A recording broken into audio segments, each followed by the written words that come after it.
Hello, kids. Welcome in. It is just after high noon. May I be the first to say good afternoon. Hope you're doing well. My name is Matt Murphy, and they call this the Matt Murphy Radio Show on Super Talk 99.7 WTN. When I'm going too fast for comfort, I often refer to it as Murphy Show.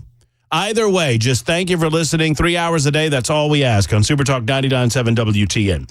It is day number 618 of our visits together on Super Talk, and I appreciate you being here. It is Thursday, July 25th, 2025, and I'm pleased and proud to note that it's almost August, and before you know it, it'll be Election Day, and Donald Trump will be the president-elect of the United States of America, and I get to have a haircut at that point. It is Locks for Trump Day 145. It was March 1st of this year that I made a commitment in my belief that Donald Trump would be the next president-elect of the United States, that I committed that I would not cut my hair until we had one. And I'm not doing it. It's the smallest of small things that I can do. It's literally a non-action that I'm taking part in order to show my support for Donald Trump. Day number 145. I encourage you to take whatever non-action you can take in supporting Donald Trump as well. Okay, lots to get into. Plenty of ways to listen and watch the radio show. Obviously, you can listen on the radio dial, 99.7 FM. Most of you do that from northern Alabama to southern Kentucky and all points in between. Here we are. You can also find us on a streaming application of your choosing. Really anywhere you want to go to stream music or information or news or conversation or podcasts. You type in Supertalk 99.7 WTN and you should get us. If you don't, let us know, and we'll get on whatever platform you're on. You can also download our app and take us where you go. And then, of course, Supertalk TV is up and running. Brought to you during our portion of the broadcast day by U.S. Pest, to J.K., Erica, and the gang over there. U.S. Pest. They believe in our country, and they believe in our way of life, and I believe that they hate bugs. And F&M Bank sponsors the chat line over there as well. You can listen, you can watch for you masochists in the viewing audience. YouTube, Facebook, Twitter, Twitch, always up and always available for you. In that regard, Bell K controls the experience, making sure that everything that comes out of your speakers, wherever you might be listening, sounds as good as humanly possible. Sadly, Bell chooses not to participate on the television side of things. Every day I come in hoping today's the day. I drive in from my secret location in Mount Juliet thinking perhaps today Bell will make an agreement that he's going to be on the television side. He never does, but he does entitle them. And today's title of episode 618 is as follows. Matt Murphy received as many votes for the Dem nomination as Kamala has. Libertarian lunch, noon to 3, government cheese. I'm glad you brought this up, Bell. So yesterday, horn alert. Yesterday, we kind of settled on calling Kamala Harris Kamala the Coronated. I mean, y'all, I gave him a horn alert. Y'all heard me, right? Y'all heard me give him. Get ready, pal. You're going to enter a problem. That's exactly right. Thank you. Thank you, Mr. President. Is it wrong that I like Joe more now than I've ever liked him? Does anybody else feel that way? I think it's because I feel sorry for him. It's easier to be a fan of cancer when you don't have it. Well, yeah, I mean, I guess that's a way to put it. I felt sorry for him. Did anybody see that hostage video last night? I'll get back to Kamala in a minute. But I think I watched about minute and 50. When did he say democracy's at stake? About a minute in? I think that's when I was out. Yeah, it was only like 10 minutes long because he can't manage more than that. I felt bad for the guy. I mean, if he wasn't such a scumbag all of his adult life, if he wasn't such a scumbag all of his political life, I'd feel bad for the guy. If he weren't so harmful to the United States of America and everything we stand for, I'd feel bad for the guy. That man graduated at the top of his class in law school and has written some of the best political speeches of our era, and you have the gall to say that about him. You lifted that criticism from someone, didn't you? No, actually, I just stole that from someone. I mean, I don't know. I don't know what to tell you about last night. I mean, there's a lot of ways to go. One, Joe Biden is not willingly stepping down as a candidate for president of the United States of America. That much is clear. Number two, the rumors that we have all heard in our circles, political circles, all of us have our own, whether it's Brian Wilson or Dan Mandis or Chris Hand or Matt Murphy or whomever you watch on national whoever you see on Fox or wherever it might be, and there's plenty of platforms, streaming, podcast, etc. And I know we all have our favored sources. Hopefully, I'm your favorite. I hope that I earn your trust and your friendship, that you would consider me among your favorite. One way or the other, we all have our favorites, and all of us have had conversations with sources, and these sources from D.C. and otherwise tell us that Joe Biden didn't do this because he had some sort of illumination. Joe did not go to bed on a Saturday night after experiencing COVID in Las Vegas, much more serious than COVID, by the way, we believe now. And kudos to those who were saying that about the Las Vegas flight, and a lot of us were like, wait a minute, I need more evidence. Well, we've got it now. I don't know that it was serious enough to boot him out of the race, but Joe did not, whether he had COVID or not, as he sits at his beach home in Rehoboth, he did not have this miraculous revelation overnight. There was a mafia meeting, and the mob bosses told him how it was going to be. The Democrats operate, here's the deal. Democrats operate like radical Islam. And I'm going to explain what that means. I'll feed you, baby birds. If you want to play ball with these people, you either have to subjugate yourself to their way of doing business and their ideology. You have to convert to their way of doing business and their ideology, or they will destroy you. And those are your three options. Much like radical Islam operates in the same fashion, Al-Qaeda, ISIS, and whatnot, that you either convert to their religious practices and beliefs, subjugate yourself to their religious practices and beliefs, or they'll cut your head off. Well, for the Democrat operatives in Washington, D.C. and around the country, it's the same methodology. They don't cut your literal head off, but they'll cut your head off from a career standpoint, from a political standpoint, from any sort of influence. They will destroy you. It's also odd that radical Islam is big on taxing the non-favored groups. Now you're getting it, right? And if you're a non-favored group, you'll be taxed and subjugated. That's a part of the subjugation. You're going to be treated differently. You have to walk on the other side of the street. You have to keep your head down. We'll allow you to exist, but you have to comport yourself to our way of living. That's the way the Democrats feel. The Democrats scream and yell about democracy so much, it almost, if I didn't know any better, would make me believe they don't really believe in it. They don't really believe in it. If they did, where's Joe Biden? If they believed in the process of one person, one vote, if they believed in their own process as a political party, why is Joe Biden no longer their candidate for president? Can anyone today tell me what you learned last night to give you a justified reason why Joe Biden is not the candidate for the Democrat Party for president of the United States today? They put their thumb on the primary process. They prevented people from running. They prevented people from getting on the ballot. They prevented debates. They prevented RFK. They prevented all of the challengers that had the audacity to ask if they could have a bite at the apple. They prevented all of that during that process. And the Democrat voters were left with one choice and one choice alone. They stacked the deck from the beginning. And if last night made anything clear, they're still stacking it. Now, I understand that party affairs are just that, party affairs, and they set up their own rules. But sadly, the two-party system leaves us with not a lot of choices outside of one of the two parties. I wish it weren't so. I wish we had viable libertarian candidates. I wish we had viable third-party options. Don't you? I do. But we don't. And so oftentimes come November every 4 years, we're left with that binary choice, one or the other. It's a 1 or a 0, and off you go.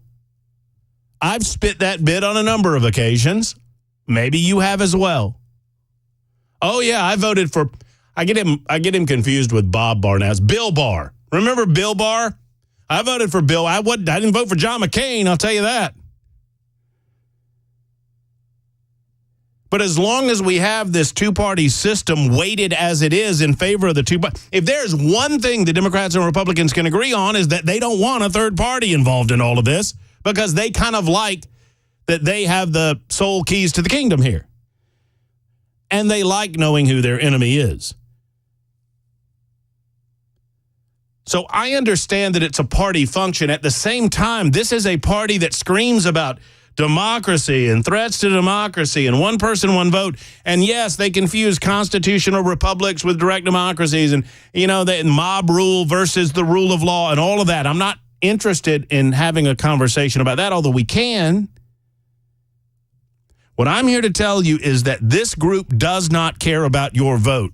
And Democrats need to know that. And whatever Democrat friends you have, if you're listening and you consider yourself a liberal, a Democrat, a middle-of-the-roader, if you're confused about which way you're going to vote, understand something. One political party does not care how you vote. You are useful to them, and that is it. They don't care about you.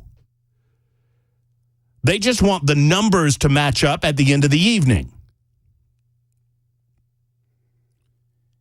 And despite putting all of their eggs in the Joe Biden basket, they realized the eggs had rotted. It is not a legitimate reason to change candidates after the primary process just because you want to. Is anyone else saying this in the United States of America? Sure as hell the people at MSNBC and #NeverCNN aren't going to say it. Because they know all of their ducks are in line with the Democrat Party. They're the propaganda wing of the Democrat Party. They're not going to rock the boat because they knew what was about to happen in November.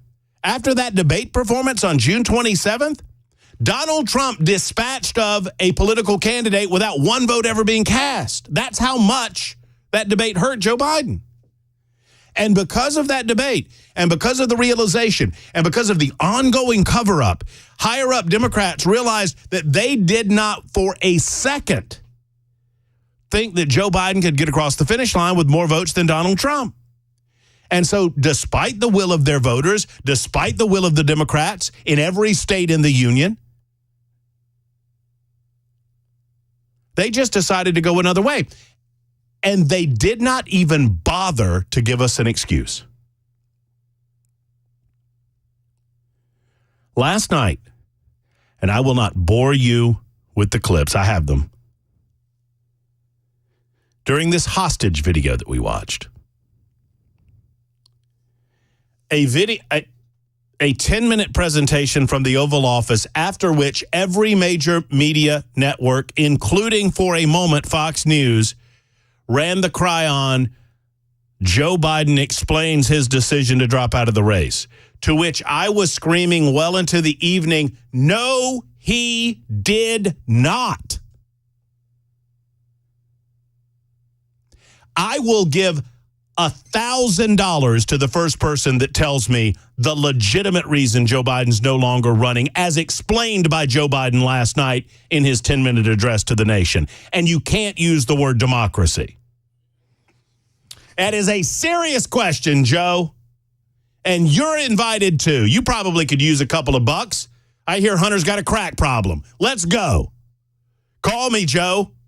Hunter's income has shrunk significantly in the last few days. Did you see the meme where there's a meme where Hunter's sitting there with a cigarette with no shirt on? Yeah. I guess those Ukraine checks are going to be drying up. Ain't going to be just Ukraine. Folks, the process as set forth by the Democrats themselves dictate that if a candidate is forced out of the race after voting happens, then he can declare his pledged delegates to be unpledged. But there has to be a legitimate reason as to why that occurs. There is no legitimacy to what has happened here outside of this. The mafia party bosses amongst the Democrat Party, they surrounded Joe and they told him, we can do this the easy way or we can do this the hard way. You can either go quietly into retirement out to pasture, or you can sleep with the fishes, and it's up to you. I'm going to make him an offer he can't refuse. I'm going to make him an offer. Let me talk to you, Joseph. Hey, get me the, do this, Bell. When we come back, I want a little Godfather theme. I want a little Godfather. I'm going to run that in the background. We're going to do Matt Murphy players when we return. Matt Murphy, as the party boss, is explaining to Joe how things are going to have to be. It's 12:21. We're just getting underway. We have Congressman Tim Burchett coming up in about 12:35 or thereabouts to talk to us about this explosion of activity involving his agreement with Manu Raju. He didn't bring it up. He just agreed with the CNN reporter that Kamala Harris was a DEI hire. We'll further talk about the hostage video from last evening. We'll get your take on the honeymoon phase of the Kamala Harris nomination process, or coronation process, as it were. That is already not going well. They're already on their heels. I heard Hans say it this morning to Dan Manis on Nashville's Morning News. It was absolutely 100% right. They are already on the defensive, especially when it comes to the southern border. We're going to do all of that on the way, plus your telephone calls, so long as our phones still work. They just blipped out on me. 615-737-9986. It's The Murphy Show on Super Talk.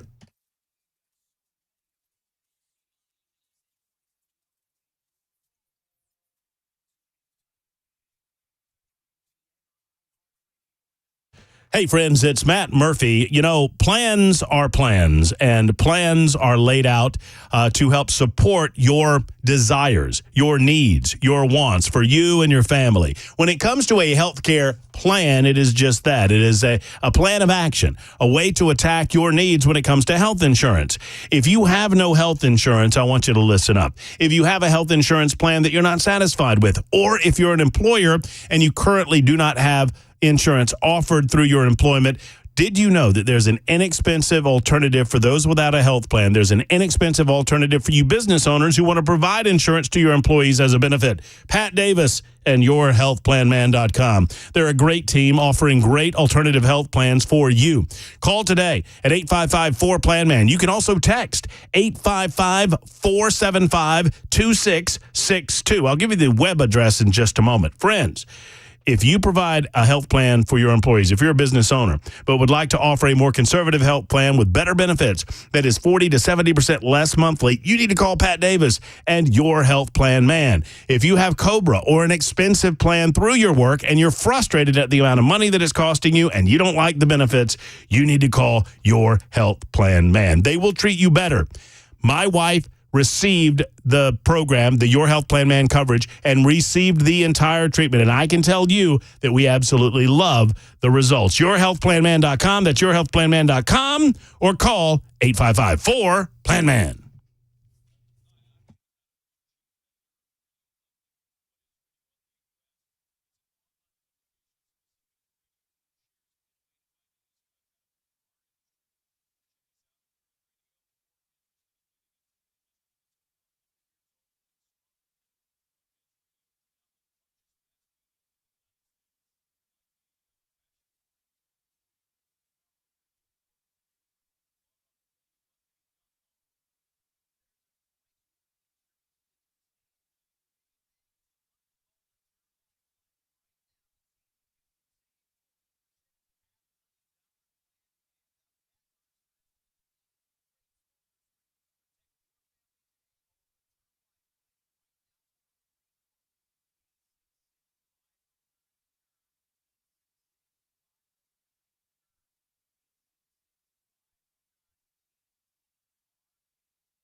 Friends, USS stands for United Structural Systems. Let's talk about what that means for a moment, because when it comes to your home, if you have structural issues, they're not going to go away. They're just going to get worse unless you get a qualified individual to your home from USS to diagnose exactly what's going on and how to fix it.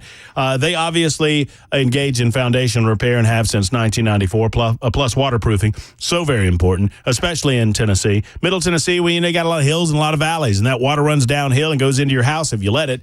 And if it goes into your house, it's going to do some damage in there. You need to encapsulate or waterproof that home. Find out what you need to do by contacting USS. Plus, they have concrete leveling as well, which can help save you a tremendous amount of money if you have concrete cracking or issues involving your concrete lowering in your driveway or in your walkways. It's all about knowledge, folks, and make sure that you turn knowledge into power when it comes to USS. What that means is if you know of the signs, sticking doors, sticking windows, maybe you've noticed a musty smell in your basement or your crawl space. That's knowledge. Turn that into power by calling USS and solving that issue once and for all. 615-488-7855, 488-7855, or USSTN.com. That's USSTN.com.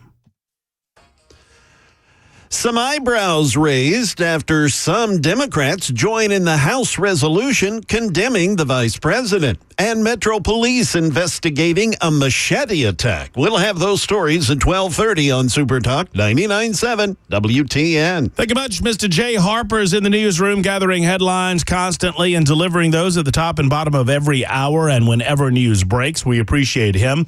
I thank you for being there on the phones and otherwise. 615-737-9986. 615-737-WWTN. You can also join us on the membersnutrition.com super text line, and it's the same telephone number, 615-737-9986. We would love to hear from you. Actually, I am just transferring over and cranking this up as we speak to the membersnutrition.com super text line. So we engaged in a hostage video last night, something that the political left doesn't want to talk about.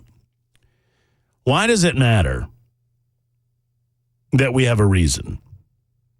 Well, it matters because 15 million voters thereabouts went to the polls, and they really didn't have a lot of options, but they selected Joe Biden as their candidate. Now, we had Operation Save Joe going on for a hot minute, and I could be, probably rightly so, accused of, engaging in a little bit of sour grapes because Operation Save Joe didn't go very well. It was a dismal failure, mainly because, Joe. I don't know. Did you see yourself last night? Did you watch that back last night there, Mr. President? Well, I mean, we saw your temper from time to time. I wish I could have seen some temper last night. But so last night, we were told that Joe Biden has decided not to run for president of the United States for another 4 years because, democracy. What the hell does that mean? I mean, honestly, what does it mean? It means they finally beat Medicare. I suppose. I mean, and I guess the cancer moonshot, that's taken care of, and all the family members have been paid the full amounts from Ukraine and otherwise that they're going to get paid, so that's taken care of.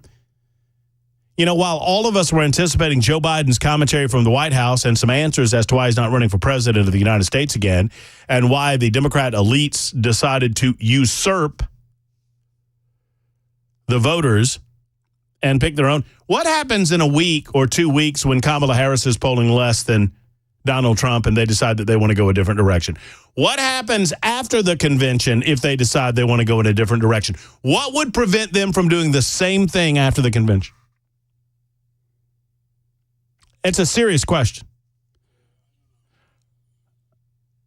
What would prevent them from doing the same thing? Well, Matt, the voters would have spoken by then. You see how silly you sound saying that? Random person. Well, once the convention is held and they have a nominee, that process is closed. Really? You don't think they could do it if they wanted to? They did this. They did this. They'll pick for you. Thank you very much, you lemming Democrats. And you will get in line, and you will suck your thumb, and you will vote the way that they tell you to vote. Otherwise, no government cheese. It's 12:31 on Super Talk.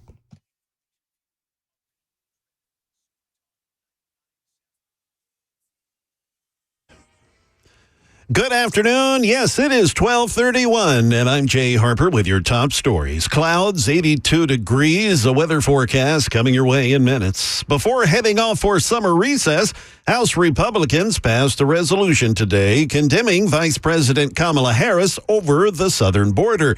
The Biden administration tasked Ms. Harris several years ago with getting a handle on illegal immigration at the southern border, but Republicans say Harris was President Biden's border czar. ABC's Jay O'Brien, he's on Capitol Hill. We expected this to pass along party lines because it was a Republican-led resolution to try to essentially dig Harris on the floor of the House of Representatives. What we didn't expect is for 6 Democrats to join along with it. These are largely frontline Democrats who are in competitive districts that either former President Trump won or President Biden won over, a narrow margin over Trump. In Nashville, Metro Police investigating a machete attack at an encampment just east of the 65-440 interchange. News 2 says it happened about 1 o'clock this morning. 47-year-old Thomas McDowell allegedly hit a woman in the face with a machete, which witnesses say left a big, huge cut on the top of her head all the way to her chin.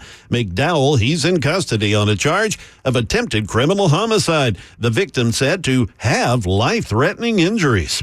That is the latest news. Weather is next. I'm Jay Harper, WTN News.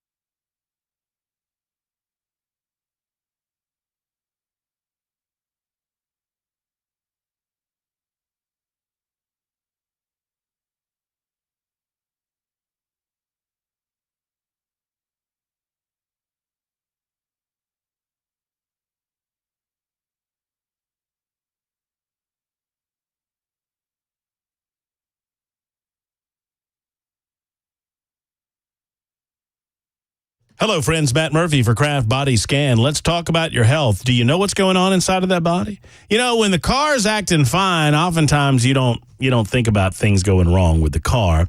But those oil changes that you get from time to time, or the tire rotations, can help mechanics identify what's happening because they get a chance to take off the tires and look at the brake pads. They get a chance to open up the hood and look underneath.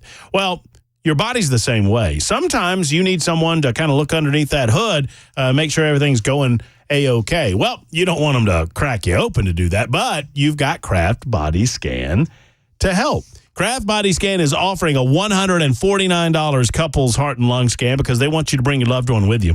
This couples heart and lung scan, they're valued at well over $2,000. It's a huge savings for anyone looking for a simple and non-invasive way to check their heart, check their lungs, and make sure that everything's A-OK because, without your heart, pretty hard to live a good and wholesome life. So this month, take a proactive step toward better health through early detection with Kraft Body Scan. I encourage you to go to togetherwescan.com. That's togetherwescan.com. Or call today at 615-436-1000. Please do me a favor and tell them that Matt Murphy told you to call or that you heard about him on the Matt Murphy Show. That's 436-1000 or togetherwescan.com.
I'm starting to believe that you're on the right track when you're trying to do research, when you go to the Google machine, which I'm trying to shy away from the Google machine more and more because I don't want these liberals tracking my whereabouts on the internet. By the way, it's the Matt Murphy Show, Super Talk 99.7 WTN. My name is Matt Murphy. Hello, good afternoon. Welcome to your Libertarian Lunch. Hope you're doing well. So, you're on the right track when you know how you type things and it autofills? When it doesn't autofill, you're asking some good questions, especially when it comes to politics. I'll tell you what I mean about all of that coming up in just a moment. Right now, we welcome back to our show a good friend of the show, Congressman Tim Burchett. This guy, he could not. I don't know if Tim could buy publicity better than the liberals are giving him right now. He represents the 2nd Congressional District in the great state of Tennessee. He is gracious with his time, and it's always a pleasure to talk with Congressman Tim Burchett. Hello, Tim. How are you? Hey, Matt, I'm doing all right. I've still got a little bit of a butt. Most of it's been chewed off this week. I heard Whoopi Goldberg even attacked me. Hey, look, no. I got hold on a second. Let's just go ahead and listen to this together. Let's get this one out of the way. Here we go. Republicans like Tennessee Congressman Tim Burchett. Hey, can we call you Timmy Buckets from now on? Because she can just. They want to, I guess I should feel like I've been discriminated with because they intentionally mispronounced my name. So, I don't care. Look, my daddy told me before he died, I walked in, he was at the Ben Ashley Nursing Home, and he'd had a massive, massive stroke, Veterans Nursing Home, World War II, combat, Marine, 1st Division. His colonel was Chesty Puller on Peleliu. He fought the Japanese Peleliu, and then he went to Okinawa on the invasion there and fought there. And then he went to China and fought the communists in China after the war even. And he told me, I walked in there and I was mayor of Knox County, and I'd been fighting a big tax and spend issue. And so I walk into his thing, and he'd had this massive stroke, and he could just grunt out the nurses and doctors couldn't understand him, but my mom and I could. And so we'd always be there to interpret for him. And he saw me, and I was looking, I looked a little, I guess, worried because they've been wearing me out. And the Chamber of Commerce, the paper, the Knoxville paper there, and just berating me, editorials and all this. And he said, "Are they after you again?" And I said, "Yeah, Daddy." Now, this is right before he was going to meet the Lord, literally. And I said, "Yeah, Daddy, they're after me." And he said, "Do you really want that bunch for you?" So, I tell my conservative buddies when we're getting beat up on and we're wanting to be buddies with, the ABCs and the MSNBCs and the Views and all those nutcases out there, do you really want that bunch for you? And my answer is, heck no, you don't. Because when they're for you, you better check where you're going, because they want to destroy this country. They do not stand for our beliefs. They hate our values, and they will do anything they can to control us. You're right about that. All right, let's unpack a little bit of this, because I just want to clear the record up. I heard about the comment before I saw it, and then I looked it up, and it was a conversation that you were having with Manu Raju of CNN, and he's the one that said DEI. You didn't say DEI. I did not say it, and he was quoting the President of the United States, President Joe Biden. Go back and look at the quote. I can send you all the audio and the video of it, or in a speech where he says that, and then he says it starts at the top of the ticket with my vice president. And so, all of a sudden, it's just, when they say it, it's okay. But when a conservative says it, oh, no, you're being, I wasn't being racist. Well, no, and when we comment on it, and I don't mean to interrupt you, Tim, but you're exactly right. I said this yesterday, commenting on what you said. I thought the liberals told us that DEI was to be celebrated, that it was a wonderful thing, that DEI should be embraced. When Joe Biden says it, it's awesome. When you reflect a different viewpoint on this aspect of politics today, suddenly you're the racist?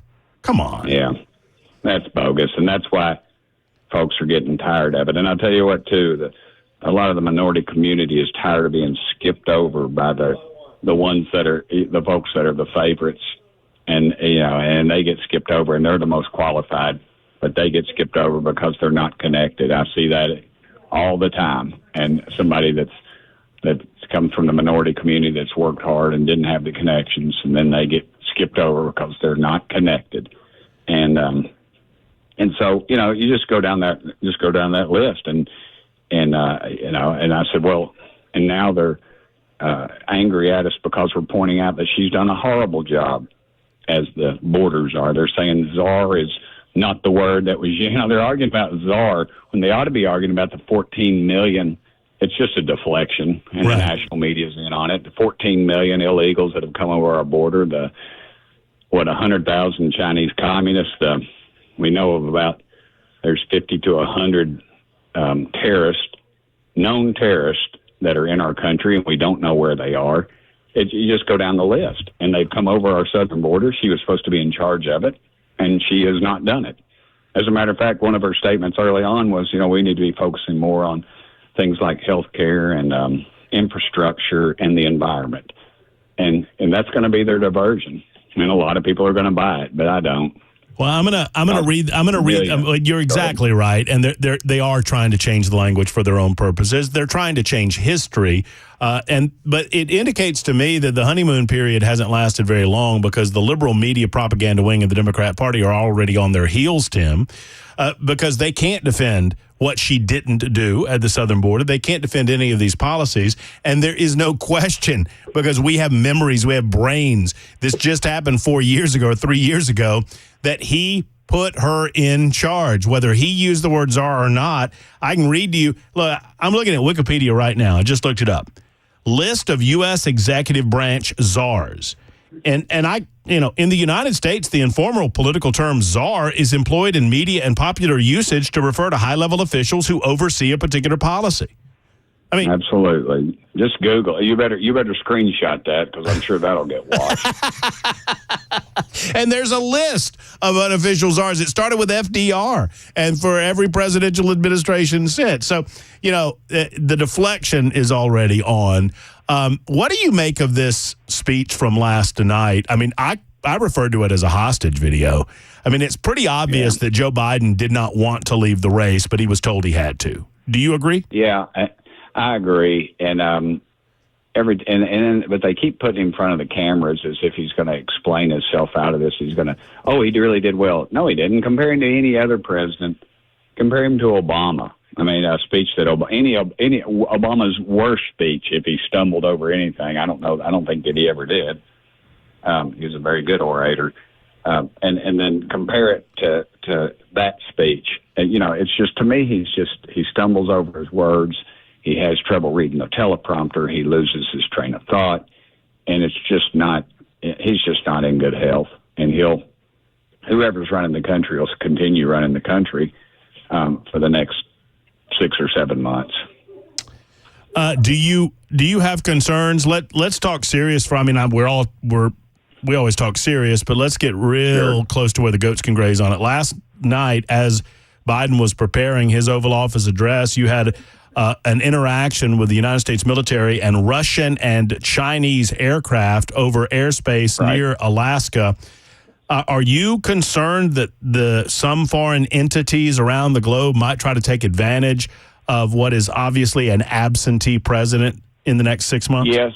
Yes, and that's why they do those things. They know exactly where they are. It's a tit for tat thing. They've been doing that for quite some time, and they're just going to push the envelope to let us know, and then we're supposed to push back. And they're just testing our resolve. And frankly, our technology. And I think we've got the technology. I just don't think we've got the resolve that we once had.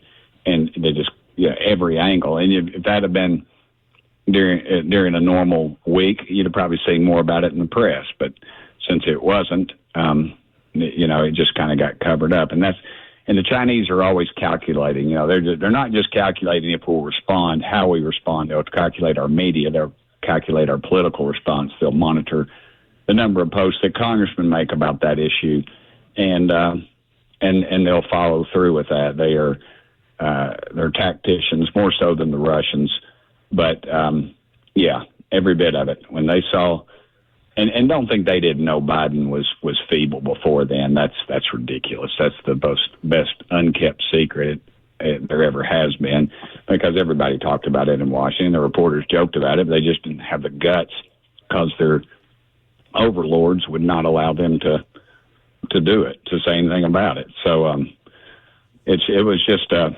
very unfortunate turn of events with him, that he should have never been able to run for office. And it just goes back to I tweeted about it earlier this week. I said that they,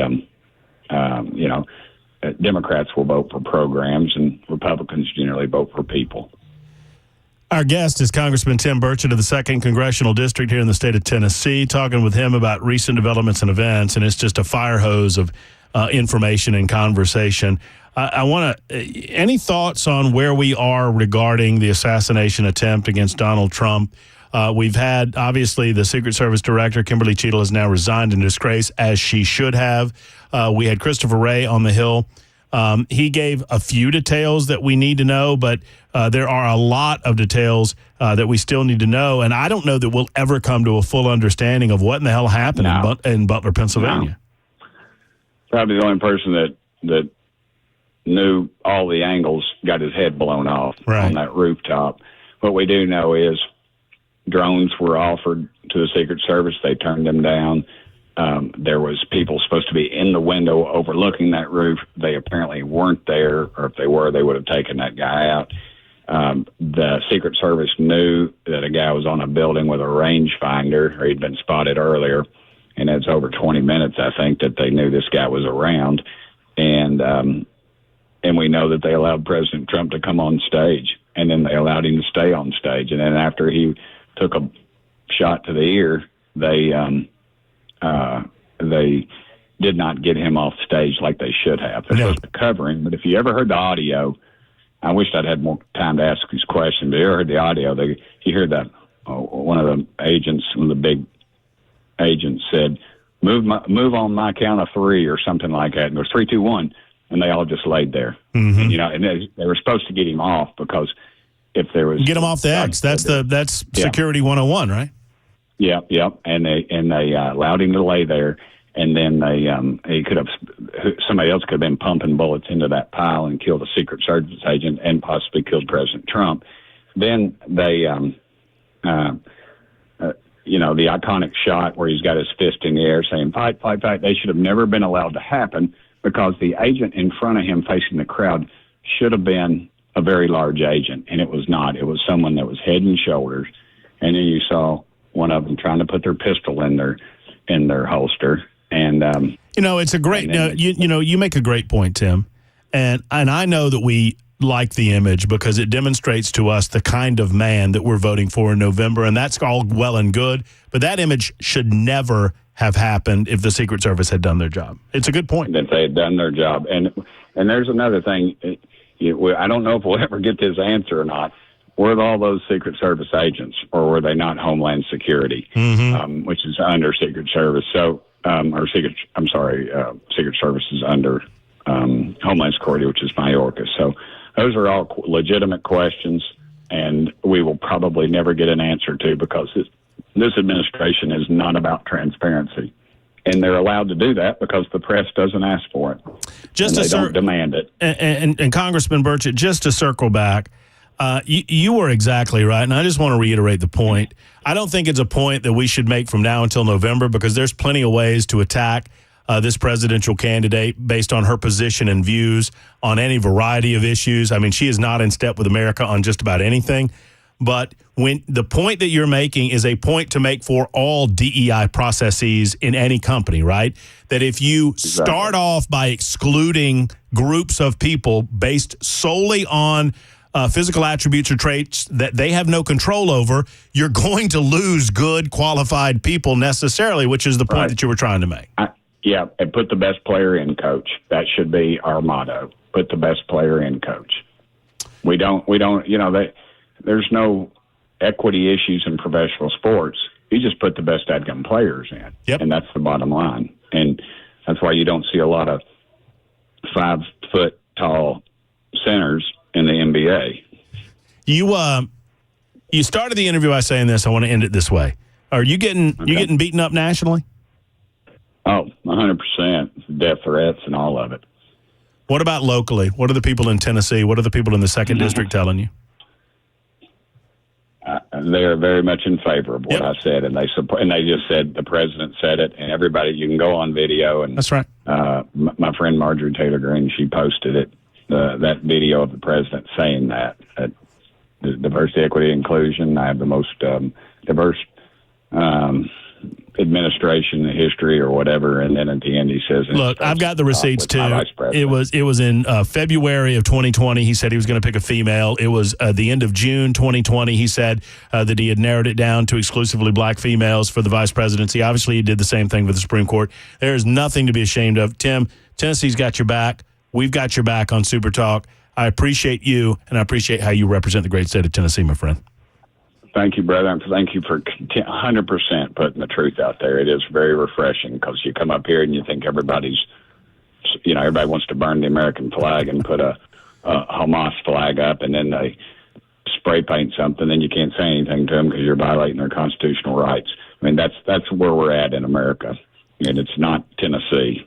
So thank you, brother. Thank you, too. There's Congressman Tim Burchett joining us for the better part of the last half hour on Super Talk 99.7 WTN.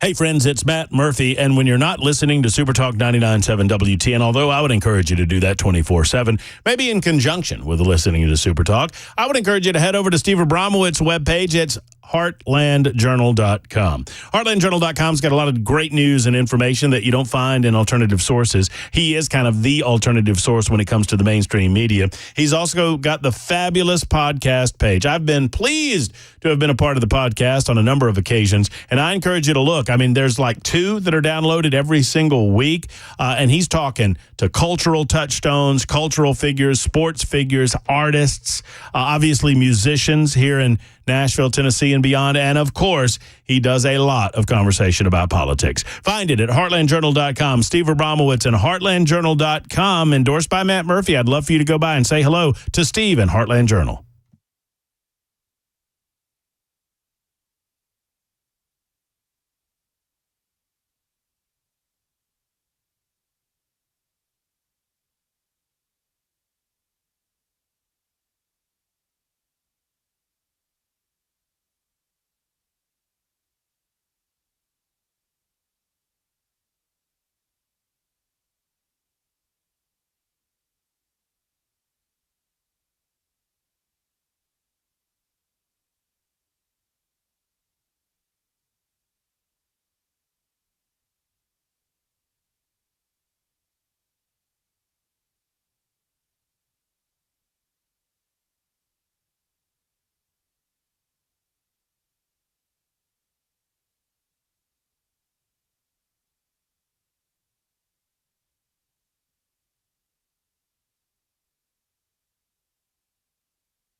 Good afternoon. It is 1 minute past 1 p.m. I'm Jay Harper with your top stories. Mostly cloudy, 83 degrees. Your weather forecast coming right up. Israeli Prime Minister Benjamin Netanyahu, he's at the White House today to meet with President Joe Biden. They're meeting as we speak. Afterwards, the Prime Minister is slated to meet with the Vice President, Kamala Harris, the de facto Democratic presidential nominee. While in the office, the Oval Office, President Biden said he and Netanyahu have a lot to talk about. Well, welcome back, Mr. Prime Minister. We got a lot to talk about. Southwest Airlines will soon start assigning seats on its planes, dumping the open seating policy that's been in place since they started about 50 years ago. ABC's Jim Ryan says that that's just one of the changes that's in the works at Southwest. From regional carrier to nationwide player, and within the last 10 years offering international service, Southwest Airlines says passengers on longer flights prefer assigned seating. The carrier also has been trying different boarding schemes and, starting next year, will offer its first red-eye service to Las Vegas, Orlando, Baltimore, Los Angeles, Nashville, and Phoenix. Yes, he did say Nashville. Back here in Nashville, the New Jersey woman who went missing in Music City overnight, she has been found alive. Metro Police had been looking for her all morning. She was separated from her friends on Lower Broad early this morning. Police say Alexandria Shamil, 33, was visiting Nashville from New Jersey. She and her friends, they were hanging out at 3rd and Broadway about 2 o'clock this morning. Then she separated from the group, and nobody knew where she was. She was found alive, though, this morning at about 9 o'clock in a wooded area under the Gay Street Bridge.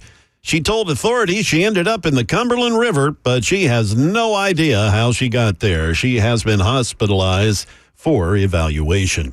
That is the latest news. Weather's next. I'm Jay Harper, WTN News.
All right, fair warning, liberals. I'm throwing flames this hour.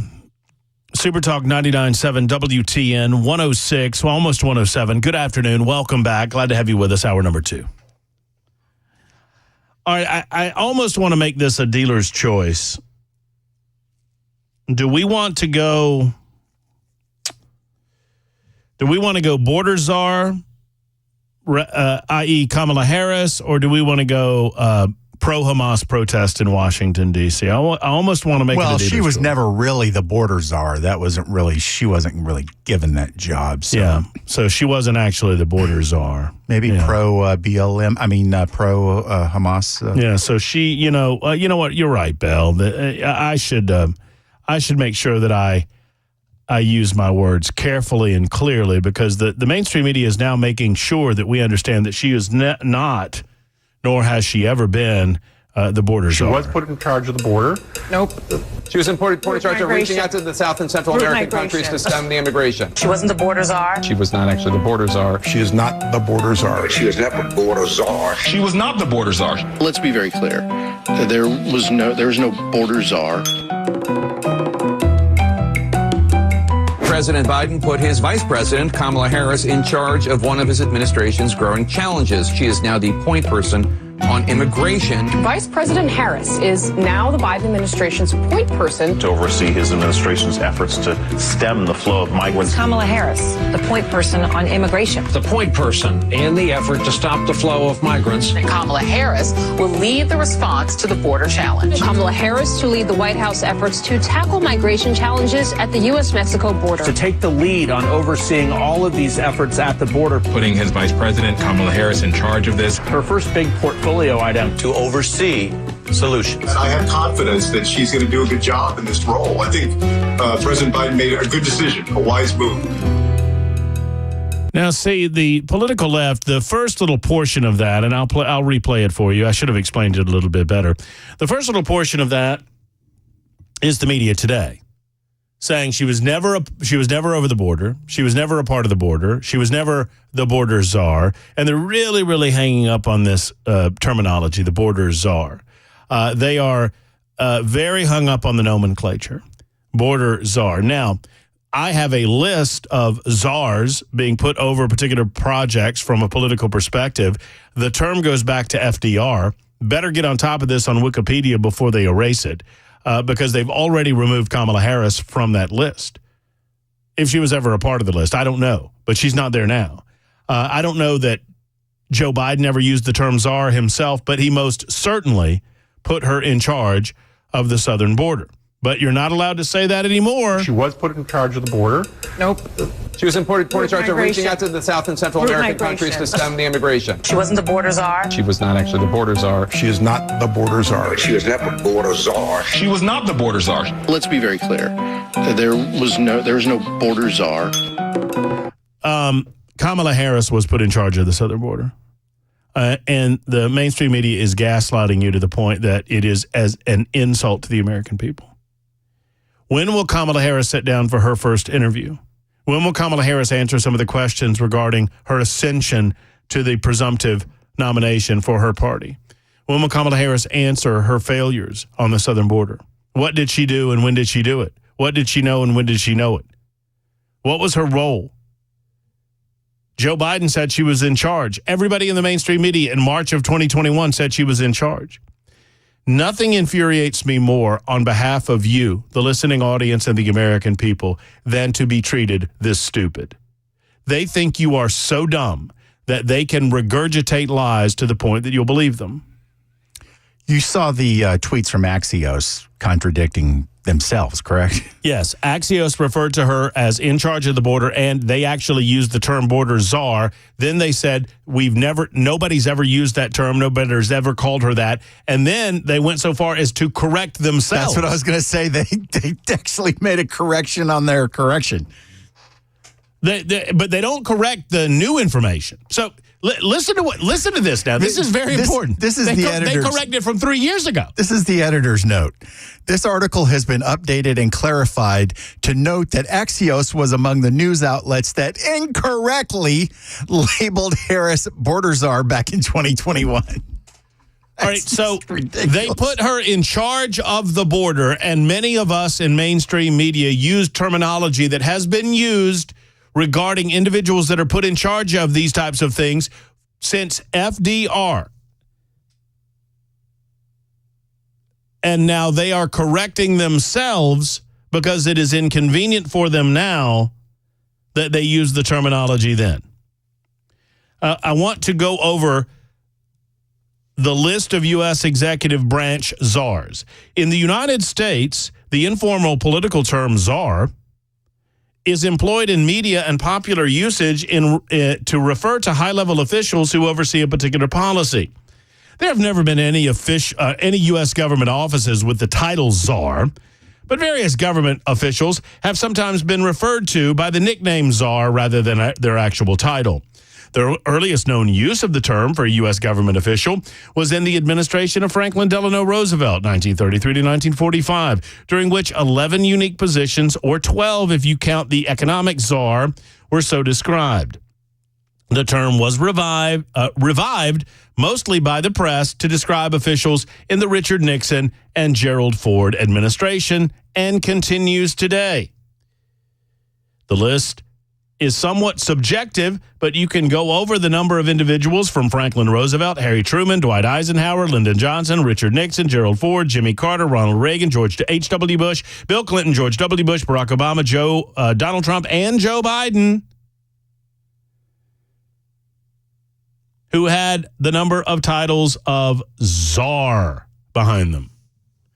This is not new. And the mainstream media knows exactly what the hell they're doing. They're gaslighting the American people. But we have receipts, folks. President Biden put his vice president, Kamala Harris, in charge of one of his administration's March growing 2021. challenges. She is now the point person on immigration. Vice President Harris is now the Biden administration's point person to oversee his administration's efforts to stem the flow of migrants. Kamala Harris, the point person on immigration. The point person and the effort to stop the flow of migrants. And Kamala Harris will lead the response to the border challenge. Kamala Harris to lead the White House efforts to tackle migration challenges at the U.S.-Mexico border. To take the lead on overseeing all... Yeah, and on it goes. But just listen to this from CNN yesterday. She was put in charge of the border. Nope. She was put in charge of the border. This is I forget the guy's name. He's from the Washington Free Beacon. She was put in charge of the border. Nope. Yes, she was. We were all there. We all saw it. You misheard. It's so infuriating what the mainstream media is doing. Dan is in Franklin with a thought on all of this. Hey, Dan, how are you? Matt, always great to talk to you. My last few days being able to talk to you every other day, got a new job, so excited about that. But wanted to make 3 points. Number one, the reason why the Democrats gaslight the entire country, people in Tennessee, and all of the wonderful 99.7 listeners is because they've been doing it to their constituents, the people that rely on them for decades, all the way back to like Jesse Jackson and Al Sharpton. That is the way they operate, and it's worked for them. The second thing is I really want you to find, this is unbelievable audio. I was watching last night ABC News Tonight. You can find it. I actually sent it in on the text line. Amy Klobuchar, for the listeners, Minnesota senator, ran for president, I think in 2020. She was asked by this top anchor with ABC News Tonight about Kamala. She was talking about Biden, and then she said, "What were your impressions? What did you think of Kamala Harris when you were a senator with her?" The first thing she said was, "She stands up straight. She arches her back. She has her head up." That was the first thing. The second thing she said was, she starts a mission, she starts something, and she completes it, which was laughable. And the last thing I wanted to say about Kamala is that she doesn't refer to anything that she's done recently, because she hasn't done anything recently, and she will go back at least half of her speeches or every single speech when she was a prosecutor. She doesn't talk about anything she did as vice president or anything as a senator because she doesn't have anything. It's amazing. It's infuriating that the media is already engaged in the cover-up. But I also would suggest, Dan, and thank you for the call, and thank you for the information on the super text line. I'll check it out. That these folks are already on their heels. They are already engaged in an activity by which they are attempting to convince us what we know empirically to be true is not. Empirical truth, what does that mean? That means it is observable. That means that you saw it or you heard it, that you know it to be factual. You don't have to put pen to paper and figure it out because you witnessed it, you experienced it, or you can experience it. It is an empirical truth that it has rained over the last 24 hours in the Middle Tennessee area. It's an empirical truth that, Jay Harper at 1:30 today, absent some, physical ailment or illness, will deliver the news thereabouts. It's an empirical truth that I'm talking to you right now from the studios of Supertalk 99.7 WTN. And it is an empirical truth that Kamala Harris was put in charge of the border. At the time, we joked about it. Well, we didn't because I wasn't here at the time. But I'm certain that y'all did. I know I did in Birmingham. We laughed about it in Birmingham. I remember. We're like, Joe Biden can't fix the border, so he's throwing. I remember saying he's throwing his vice president under the bus and giving her an unfixable situation that he created through his executive orders, and now he's screwing her over. Ha, ha, ha. I bet Kamala hates this. Ha, ha, ha. Y'all remember that? And now we pretend that it never happened. Or at least they pretend that it never happened. On the issue of immigration and border control, the Vice President of the United States, actually, I got this wrong. On the Wikipedia page, it is still listed on the Wikipedia page. She is listed as the border czar. By the way, Donald Trump had one. It was Tom Homan. We've spoken to Tom multiple occasions on our show. Kamala Harris became the border czar in 2021. The president appointed her to that position. That's still up, at least as far as Wikipedia is concerned. Barack Obama, Alan Burson was his go-to guy on the border. Called him the border czar. Hold on, I have to sneeze. Stand by. Pardon me. Thank you. Certainly. Now, what we will do when we return, in addition to your telephone calls, I want to juxtapose what the mainstream media is doing with this information. She was never the border. Matt, she was never the border czar. What are you talking about? She was never in charge of the border. To what they're doing with the Trump assassination attempt. Newsweek just came out with an article saying that, we don't think he was ever hit with a bullet. First and foremost, what the hell does that matter? Secondly, you see what they're doing here? They're trying to change the narrative. They don't care that Donald Trump almost got his head blown off. They spent about 24 hours pretending that they did. And now they're not pretending anymore. They don't care that he almost got his head blown off. What they care about is that this looks good for him in the manner in which he reacted to it. It has caused normal Americans to take a pause with regard to their feelings about Trump. It has stopped the dehumanization of Donald Trump in its tracks, and they hate it. And they have to stop it. They have to blanch it at every opportunity, and they're doing so right now through Newsweek and other media organizations. We'll talk about that next on Super Talk 99.7 WTN.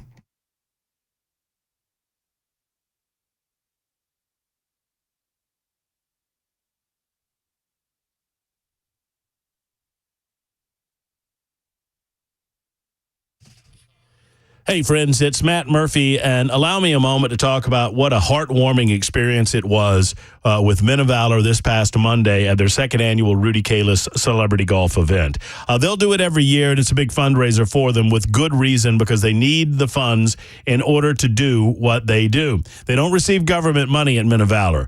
They receive donations from folks like me and folks like you. What do? They stop recidivism. They bring men to life, a life of Jesus Christ filled with the joy that is religious faith. And with that, these men recidivate themselves. They become a better part, a productive part of American life, of Tennessee life. Did you know that 90% of the men in prison are going to get out at some point in their lives? That means that we need to work hard on making sure that they don't go back, because about 50% in Tennessee go back to prison at some point unless they are given hope and they're given some glimpse of a better future. And that's what Men of Valor does. Go to men-of-valor.com. That's men-of-valor.com to find out the wonderful organization that is Men of Valor. I encourage you to do so. I believe in them, and I know that they do great work all across the state of Tennessee. It's men-of-valor.com.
The president meeting today with the Israeli prime minister, and an East Nashville shooting that leaves a toddler dead has many questions. We'll have those stories at 1:30 on Super Talk 99.7 WTN.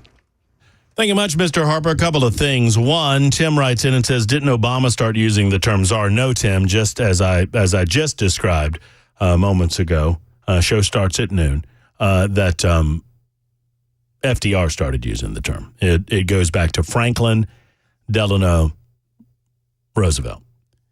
And it has been used informally ever since. Now, Barack Obama readopted it as something of a positive term, sure, but it did not start with Barack Obama. It does sound somewhat communist in its affectation, but it's not an official term.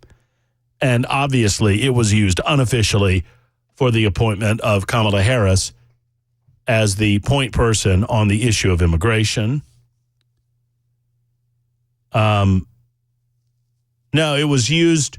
No, I've got the list. It was used quite extensively during the Roosevelt years. It was used more extensively. It wasn't used so much with Truman, but I've got a list of usage by administration. Let's see. Roosevelt had 11. Harry Truman carried over like 6 of those. Eisenhower had at least 1 that was a czar title. Lyndon Johnson had 3. Richard Nixon had 3.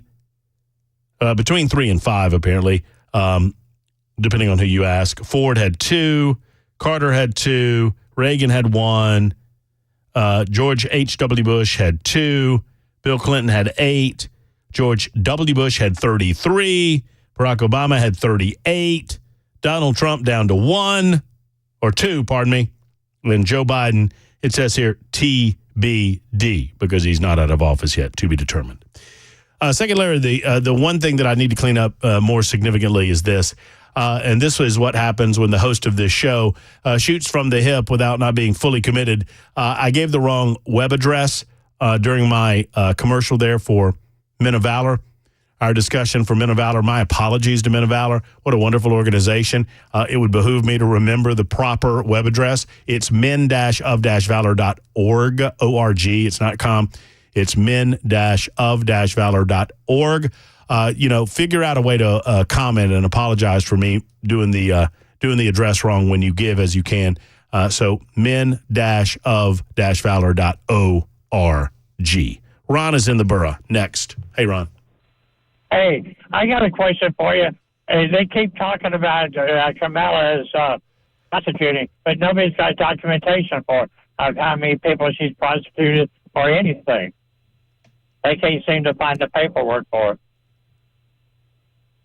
I'm sorry. I must have missed something, or I stopped paying attention right in the middle there. Say what?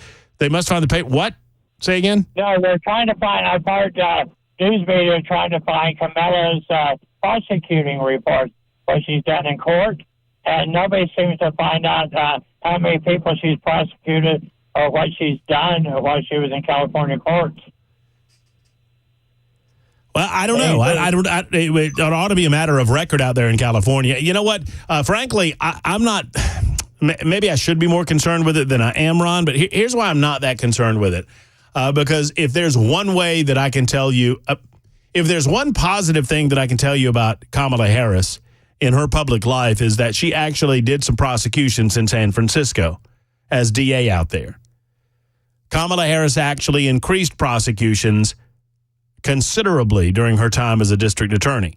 As a matter of fact, she wore it as a badge of honor until she began running for United States Senate and then obviously president of the United States of America in 2019 when she was lambasted for putting men and women in jail for drug use, etc., the same type of drug use that she regularly bragged about or at least laughed about during the presidential campaign. So if there's actually one accomplishment or positive thing I can say about Kamala Harris, it would be some of the record that we know of in the public sector with regard to her prosecutorial skills.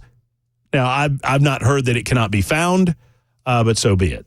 TB writes in and says, show starts at noon. Don't be an ass unnecessarily. Geez, maybe a couple of people out there can't listen for a full 3 hours. I was just kidding. Yeah, why? I was just joking. I don't understand a listener asking you to be off-brand either. That doesn't make sense to me. And I was responding to my boy Tim from out in Hendersonville, who is a regular listener, and he knows that I was messing around with him. So simmer down there, TB. Lighten up, Francis. Lighten up, Francis. Yeah, lighten up, Francis. It's 1:30 on Super Talk 99.7 WTF.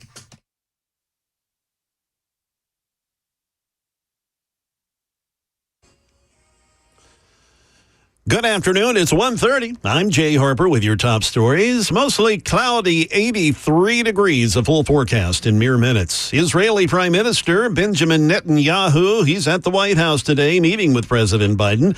While in the Oval Office, the Prime Minister said the two leaders have known each other for years. From a proud Jewish Zionist to a proud Irish-American Zionist, I want to thank you for 50 years of public service and 50 years of support for the state of Israel. The Prime Minister also slated to meet with the Vice President and former President Trump. Back here in Nashville, a toddler has died after what is currently being described as an accidental shooting in East Nashville last evening. Just before 9 o'clock, Metro Police reported 3-year-old Adine Pruitt suffered a gunshot wound to the head. He was rushed to Vanderbilt Children's Hospital, where he was pronounced dead. Adine's mother told police she was in the kitchen when she heard a loud bang come from the bedroom. Adine's father, Dondre Pruitt, then ran out of the room and fled the apartment complex with the gun and drove away. Detectives are searching for Dondre Pruitt, 23, for questioning to help them understand the circumstances surrounding the deadly shooting. That is the latest news. Weather is next. I'm Jay Harper, WTN News.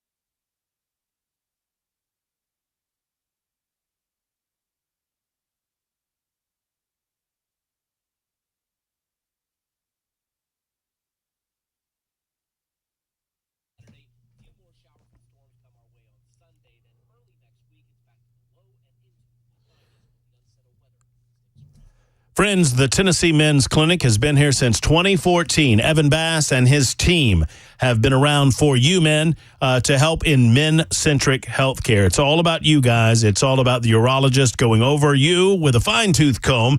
Don't worry, it won't hurt a bit. They will take a little bit of blood. They'll check that blood work out. They'll make sure that everything's going well within your body. Now, if you're feeling run down or lethargic, if you don't have energy, and yes, if it's manifested itself in certain ways to include bedroom activities, it is time to get a plan of action. And they have a plan of action for you at Tennessee Men's Clinic. As a matter of fact, something specific for your needs and for your level of energy loss, whatever that might be, and wherever it might be coming from, T levels, for example. So why not schedule an appointment for Tennessee Men's Clinic today? Don't wait on this. Gentlemen, it's not going to go away on its own. It's time to tackle this issue head on with the Tennessee Men's Clinic. Go to TennesseeMen'sClinic.com or give them a call and schedule that appointment at 615-208-9090. 615-208-9090 for our good friends at the Tennessee Men's Clinic.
If you want to drive your liberal friends crazy, if you have any, I have a good way of doing that. More on that coming up in just a moment. It's 1:37, Super Talk 99.7 WTN. Thanks again to Congressman Tim Burchett for spending some time with us during the Libertarian Lunchtime Hour. You can find that at the conclusion of our show on our podcast page at Super Talk 99.7's website. That's 997WTN.com. Plenty to do over there. And I also would beg of you to, if you're watching us on Super Talk TV, would you do us a favor and hit that thumbs up button or like us or subscribe us? Thank you. That helps us out greatly. We appreciate you. If you would do it for us, whether you're on Facebook, YouTube, Twitter, Twitch, whatever, thank you for that. And while you're over there on the social media platforms, go ahead and look me up at Matt Murphy Show.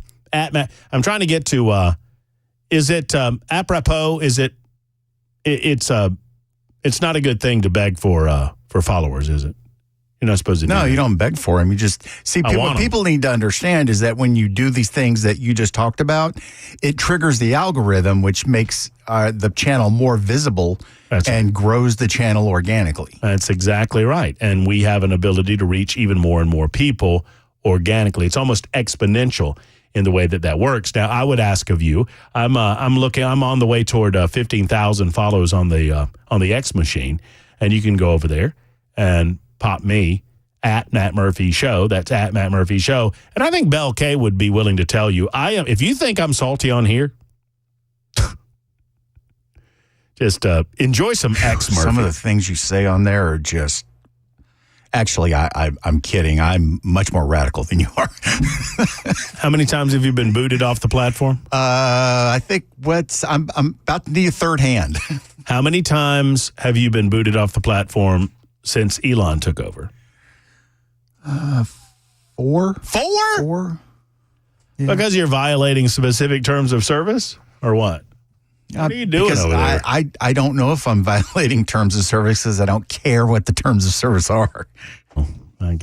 There's a reason that Bell doesn't identify himself in any affiliated way with. You have to go look for him. Yeah. And he refuses to identify himself in any affiliated way with the radio station, something that I should probably take up for future reference. 615-7, then that's all we'll say about that. 615-737-9986, 615-737-WWTN. Oh, I've been waiting for this telephone call for a week and a half. I've been waiting for it for a week and a half. For a week and a half, he says. Mm-hmm. That'll be me. Hello, Lindsay. Hey, Lindsay. Hello, Matt. How are you? Matt. Hey. You just slurred my good name before God and Nashville and the whole world yesterday. Well, you didn't get a present. You know why? Because it's sitting in my lap. Because it didn't fit in the box. Because I'm crocheting you a big-ass pink blanket. Because real men wear pink. No. Look. Here's look. And I'm sorry that I was rude at the party. I should not have hugged you in front of that person. You shouldn't have, because you're being rude to them. I don't mind hugging you at all, Lindsay, but you shouldn't hug me in front of people while I'm talking to them. I said I apologize. Look. Well, that's apology accepted. Look, here's Cameron's present. You're going to apologize to me, sir. For what? Because it's the best present for anybody. Yeah. You're my favorite host. And you said I left you out. Uh-huh. You know what that sounds like, Belle? Excuse me, Lindsay. I need to talk to Belle for a second. Hold on. You know what that sounds like, Belle? Excuses. Yeah. That's right. She forgot to include me. Included Jeff Malinoff, KGB. She included Cameron. Included Cameron Smith. He's like part-time guy. Mason Fleming, he got a present. Yep. Jay Harper. Jay. Hold on, Lindsay, hold on. I need to talk to Jay for a second. Hey, Jay, you in there in the newsroom? Yeah, of course. I'm always in here. Hey, Lindsay's on the line. You want to thank her for the nice present she gave you? Absolutely. You know, and she gave me a big hug at the viewing party for the debate. I mean, and I appreciate it. That's nice. But she did it when you and I were trying to have a conversation. So, Lindsay, everybody got a present, and here's Matt Murphy, and I'm thinking, well, I'll find mine eventually. Let me just look through here and see mine. Oh, there's and nothing. Your present was the bottom of the box. I know. It was called nothing. And now, suddenly, here we come with the Matt's getting a pink what? What am I getting? A pink blanket that I am crocheting. Okay. All right. Because you liked it at the party when I crocheted. You said that was an excellent skill. I liked it, and you look good in pink. And I'm one of the few. You're gonna need it. I'm one of the few that regularly uses your crocheted coasters. here in the studio. Mine's at home on my desk. All right. Well, you slurred me yesterday, so we had to straighten that all out. Well, you deserved the slur. Wait a minute. Hold that back up to the camera. Hold that back up. Yeah, there you go. Why does that look like a trans flag? What? You'll have to ask Lindsay. She crocheted it. For those of you watching on Super Talk TV, there it is. There's one of the. Now there's. Hold on, I got them right here. Hold on. Here's another one that she did. That looks like a little checkerboard pattern there. Let's see. I had to do all a little look, different. There's a little Blue Lives Matter. You didn't want them all the same. Mm-hmm. That looks like a little cross in the middle, so that's nice. So she's crocheting. Yeah. Oh, look, here's one. That's a legit cross in the middle. And then here's your, you said that's the gay pride flag there, Bill? That's the trans flag, pink and blue and pastels. Boy, what? You're not making this better. Tell you. You know what, Lindsay? You know what I think you need to do? What's that? You need to get to crocheting. You just go on over and crochet. You need to muscle up on that crochet. Let me know. Let me know how it goes. Jeff is next in Hendersonville. Hello, Jeff. Hey, how you doing, Matt? I'm great, Jeff. I hope you are. I'm pissed off. And just, Can't blame you. Hey, really quick, so Kamala, there's so much to say. I'm going to try and synopsize really quickly. People need to look into what happened with Isaac Espinosa. He was a 29-year-old police officer in San Francisco that was killed by a gang member. And this is when Kamala was a brand new DA. And immediately she came out with, she opposed the death penalty, and it tore the city apart. I have a really good friend who's from the 7x7. That's what they call San Francisco. People hate her there. But at the end of the day, even Dianne Feinstein said she would not have appointed or approved Kamala's appointment to DA if she'd known her stance. Because the shooting, it was cold blood by a gang member of Isaac Espinosa, called for the death penalty. So actually, when Feinstein called out Kamala at the funeral of the officer, all the officers stood up and applauded. Look, I'm not a great poker player, but I recognize a really fast, lousy bluff when I see one. And this race to really put the events of the last 2 weeks, Biden stepping down the way it did, the way it happened, Trump's assassination attempt, they're just moving right. Nothing to see here. And I've already seen on Facebook, people that I know, oh, I'm with her or Kamala. Well, what are you for? They're trying to differentiate her from the Democrat Party. She embodies, if anything, she's the worst aspect of these policies, not Joe Biden. Biden was just a cloud of octopus ink. I mean, well, and and I know it's difficult to kind of wash ourselves of what has happened over the last 3 years with Joe, because Joe, as he's become more and more addled by dementia or whatever's going on with him. Now, follow me for a second, Jeff. He's become more malleable to the cause, and by extension, he's become more and more liberal. Joe was the moderate alternative because they couldn't get Kamala in any way across the finish line in 2019 and 2020. I mean, Kamala got destroyed by Tulsi Gabbard at one of the debates. She was wholly unlikable amongst her own party. Even her own people in San Francisco can't stand the woman, as you've just illustrated. So they cast her aside, and they went for the more moderate Joe. Joe pigeonholed himself into a black female vice presidential selection, and he had to go with Kamala because she was the best of a bad lot. He has slowly become more and more liberal as his mind goes more and more. Once again, he was kind of more of a middle-of-the-road, old-school Democrat from back in the day. That's why Kamala and the other Democrats on the stage during the primary debates in 2019 and 2020 just went after, just destroyed Joe Biden for being too moderate and old school and old itself. Well, Kamala has always been one of the most radical political figures in America, and she remains so, and she is on record with these radical ideas. And I think we do ourselves a favor, Jeff, to, whatever you want to say about her existence in San Francisco, fair game. But I think her public policy stand on so many issues important to the United States of America, that's the only thing we need to highlight between now and Election Day. Everything, though? Agreed, 100%. But here's the frightening thing, and I'll try and wrap it up because I know you got a lot of people waiting. or Democrats, progressives, whatever they call it, they don't care. None of that matters. So to me, and we're going to see identity, gender, race politics on steroids coming up, right? And obfuscation, and I just mingled that word, but no, you didn't. No, you didn't. You said it well. Okay, close enough. But we know that the BS is going to get really, really deep here. So I would just say, everybody out there, get out and vote, get involved. They are going to cheat. My wife was a poll watcher just the last weekend here, and she caught somebody who had gone in 15 minutes before the polls closed and said, hey, I'm an absentee voter, but I never got my ballot. Can I vote? And they were about to let the guy vote.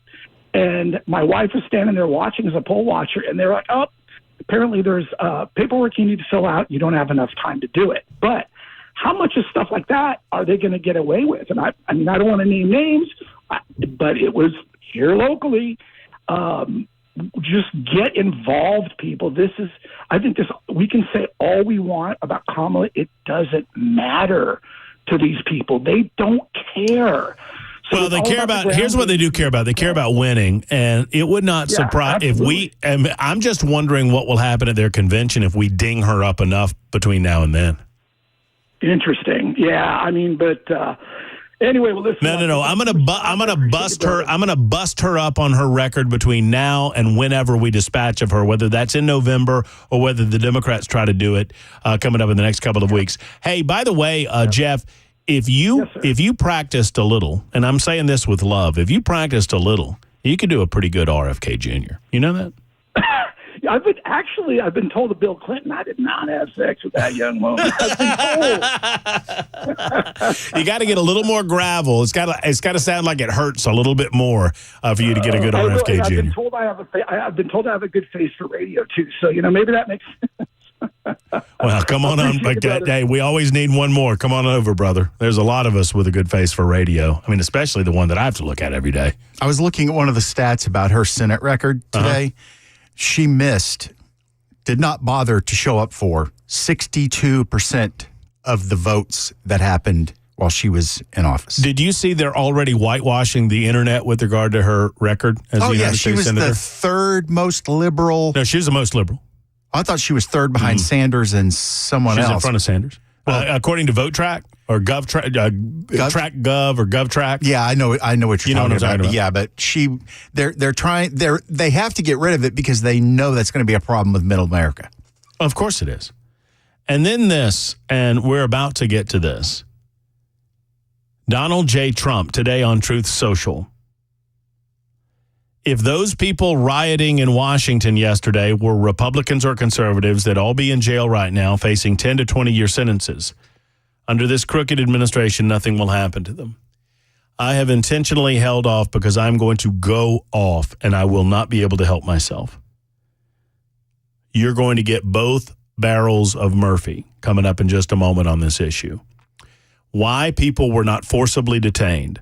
Why did we not send out any and all military assets or police assets necessary to arrest every single SOB? Yeah, I said it. Every single SOB that defaced a federal government monument or an installation or a building or a flag. In the United States of America, it is a legitimate political protest for you to burn your own flag. You're not allowed to burn someone else's, especially a flag that belongs to the government of the United States of America and by extension, the people. You burned my flag, not yours, mine. And we're going to talk about it next on Super Talk.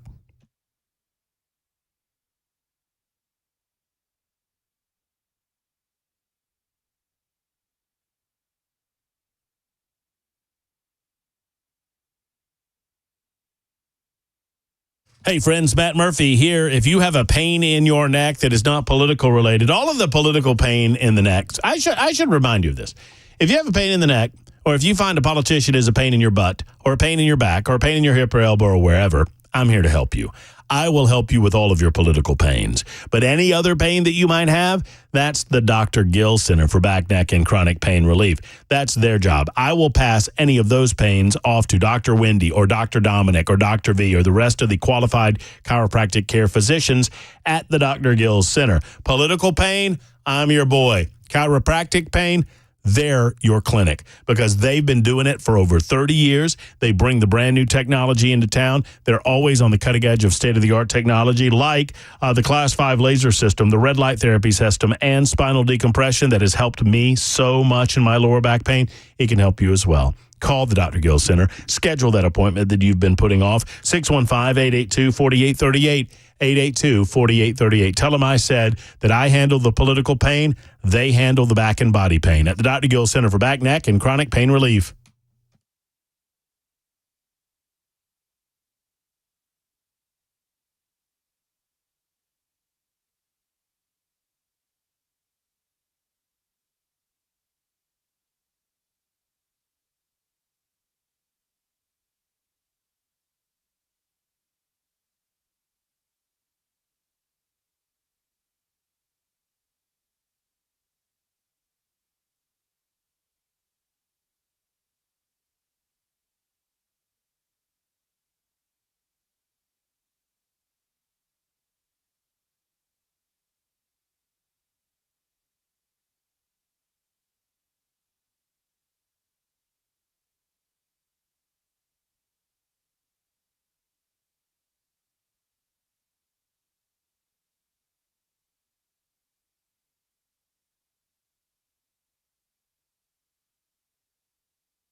Donald Trump appearing at the Bitcoin conference in Nashville this weekend, and you can actually meet with the former president, but it will cost you. And an escalation of tensions between the U.S. and China. We'll explain why. Those stories coming up at 2 o'clock on Super Talk 99.7 WTN. In unrelated news, Jay, you got a couple of bucks I can borrow until Monday? No, I'm afraid I don't. Just a buck? No, just a buck. No, I'm just a lowly news guy. You got any change in your truck out there? Maybe. Maybe. Okay. Yeah, maybe. All right. Sure. Bell, you got a couple dollars I can you can loan me? No. I'm assuming that Jay's going to tell us how much it costs to meet Donald Trump over the weekend. So I'm trying to get. What do you think? 4 or 5 figures? 5. Try 6. Meet Trump. Try 6. Meet Trump. Yeah. Seriously, 6 figures? Yeah. Wow. Oh well, there you go. I mean, yeah. I mean, I don't want to give it all away, but yeah. Well, is he gonna show you his earpieces? I don't know. Now, the mainstream media, not Jay Harper, he's not a part of this cabal, but the mainstream media trying to now correct the record on whether or not Donald Trump got shot. We're going to talk about that next hour. Yeah, they're insinuating it was not a bullet. Yeah, that's right. Does that fee include a follow on Twitter? It better. He never told me when. I'll never forgive myself. And, look, I'm trying to talk to the guy. There's still a question as to whether or not we'll get to talk to him tomorrow or Saturday. I'm not really sure. We'll find out together. One more hour to go. We'll share it with you on Super Talk 99.7 WTN. Here comes Jay Harper in the news.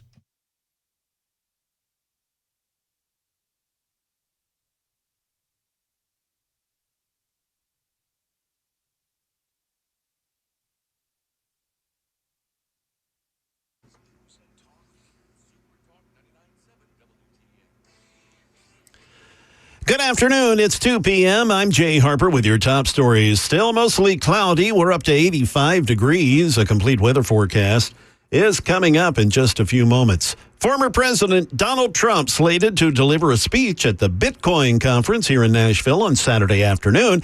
After his speech at the conference, there's an offer for attendees to meet with the former president. However, that meeting will cost a minimum, Matt Murphy, of $800,000.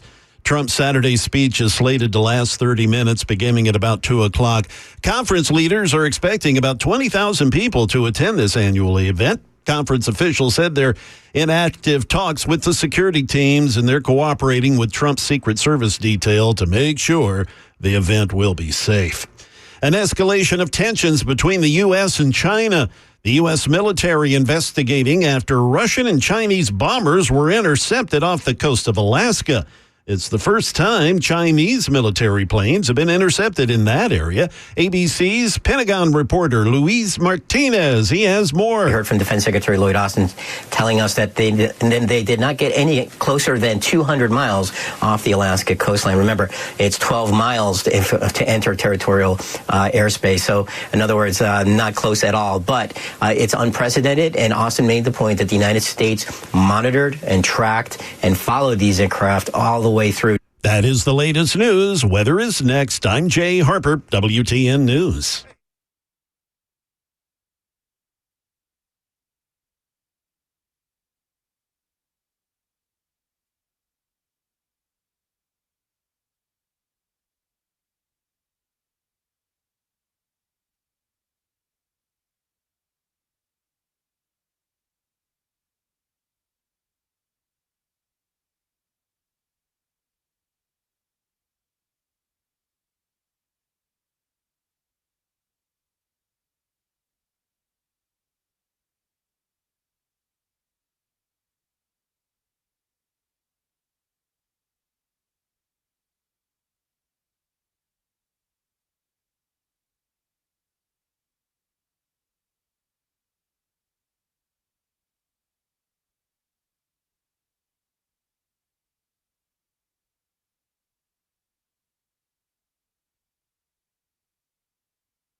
Hello, friends. It's Matt Murphy, and I want to talk to you about weather for a moment. I want to talk to you about the heat. Obviously, it's a little bit cooler than it has been this summer, but the summertime's always bringing air conditioning into your home.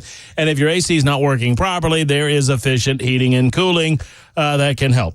Jeff Eddy and Efficient Heating and Cooling for years has been helping people just like you. They're not the big boys, and they don't have the big boy prices either.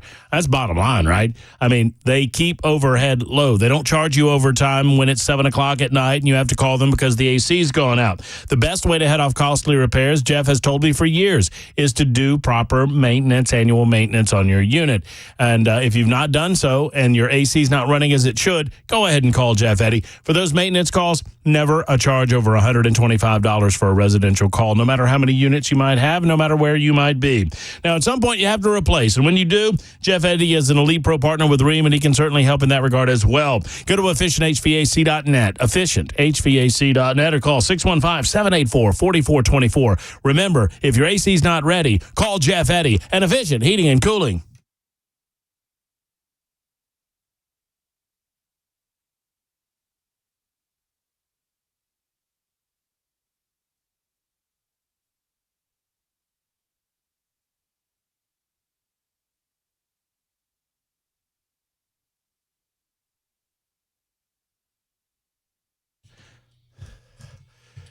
It is the Matt Murphy Radio Show. Hour number 3 is cranking up right now on Super Talk 99.7 WTN. I have so much to get to and only one more hour to do it. It's a Thursday edition. Tomorrow, a reminder, we will be at Twin Creeks Marina on the beautiful shores of Thames Ford Lake, broadcasting from noon until 3. Fingers crossed. Fingers crossed. Belle, what was remember the last time we tried to do this? Yes. I was on. Now, I know that you weren't my producer of the day because I was on for Brian Wilson that particular day. But remember what happened? Yes. There was a slight miscommunication in the communications business as to the day and time that we were to be there. I love how much you're cleaning this up for air.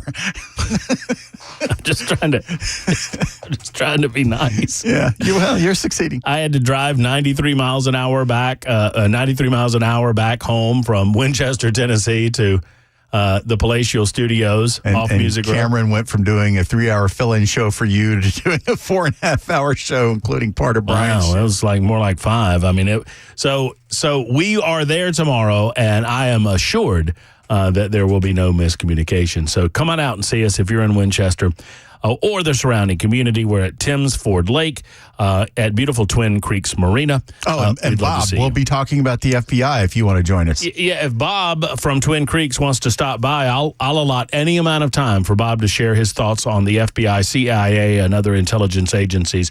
Bob was not very happy with me. Bob refused to go on the air the last time. But Bob, we're always ready for you, buddy. Just come on by and we'd love to talk with you. Speaking of guests, obviously Fry J tomorrow in the 1 o'clock hour. And it's my understanding, I'm just confirming this, but the chair of the RNC, Michael Whatley, I mean, just fresh off one of the most successful Republican National Conventions in my lifetime, will be with us at 12:30 tomorrow via phone. And well, I told them either. If it's good enough for Riley Gaines, whatever. Well, they reached out to me, Belle, and I said either way works because I'm actually on location about an hour and a half away, so they're probably not going to come out there. But he's in town tomorrow. For the conference? I'm betting it's for the Bitcoin conference. That's probably right. Maybe got a meeting with Trump. Maybe so. I don't know exactly when Trump's coming in. I think Trump's got something going on Friday night, and then eventually he's coming in Saturday. We have a call out to Trump's folks. And look, I'm not making more of this than there is. I know a couple of people that worked in the Trump administration the first time around.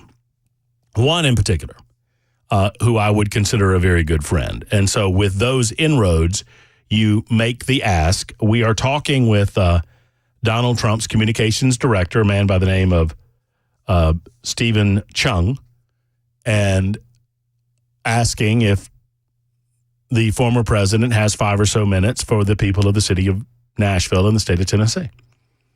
And it's all we can do is ask. And I feel like I've gotten to the right people. And if he is available, What I think might happen, though, is if we do, and this is a long shot one way or the other, but if we do get a chance to talk to Trump, what I probably will end up doing is coming in on a Saturday and pre-rolling on it and then airing it on Monday, is what I expect. Did you really ask for 5 minutes? 5 to 10. See, I always say I need an hour of him in the building and then let them talk me down to 15 minutes on the phone. Well, see, I do. See, I mean, this is a little behind the curtain, but I mean, do you really? You don't. Yes, you do absolutely. Not. You got to start high, man. No. You're doing it wrong. I think you're doing it exactly the wrong way. It's easier to. Jay Harper is smiling. Harper, as a man who's met Trump. Yes, and I've never had an opportunity to stand next to the man, but I've had two conversations. When did you meet him? 98. Well, that doesn't count. It absolutely counts. Oh, he was a liberal back then. I met him. What was the pageant he owned? Is that Miss USA? It was Miss USA. Yeah, I met him. I had the musical guests on that one year, and it was in Shreveport, and he was in for that. How was that? What did he say? You look good. I love your hair. No, he was great. He was an ass. He was very rude. Well, I tell you, when I met him and interviewed him in 2016, it was actually on his plane. And I was... Was it in the air or on the ground? No, it was on the ground. Okay. And I was taken aback by how warm and friendly and charming he was. You have these, the reputation of being what we see, the bombastic. And I admit, I was taken aback by, again, he was just, couldn't have been any friendlier and joking around. I mean, he was very affable. I need to, you know what I need to do, Jay? Because I had the same experience. I talked to him in 2015. Yeah. He was coming to Alabama. And what Bell's referencing, I need to call my peeps down in Birmingham and get this interview and re-rack it. Because he said to me, he goes, hello, Matt Murphy. He says, everybody tells me you're the go-to guy in Alabama, that you have a great show, but these are minor details. And I'm like, well, thank you, Mr. President. And so he's very nice. He's very effusive in his praise. But then at the end of the interview, we talked to him, and he had just been endorsed by Jeff Sessions, Senator Jeff Sessions. Senator Jeff Sessions was the first United States senator, and I want to say first elected political official to endorse Donald Trump. This is in 2015, summer 2015. And he was going to Ladd Peebles Stadium in Mobile, Alabama.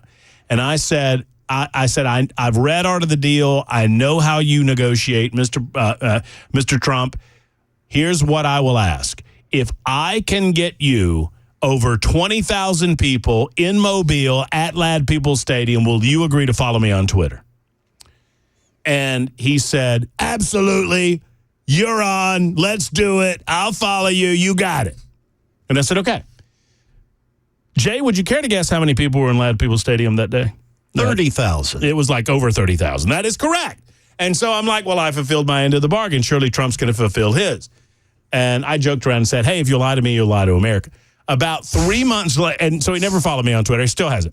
So about 3 or 4 months later, we had Donald Trump Jr. on, and we had a great conversation. And at the end of the conversation, and I've talked to Trump Jr. a couple of times since, I said, hey, by the way, and I told him the backstory. I said, look, I had your dad on. I love the guy, going to vote for the guy, believe in what he's doing, make America great again. But here's the deal.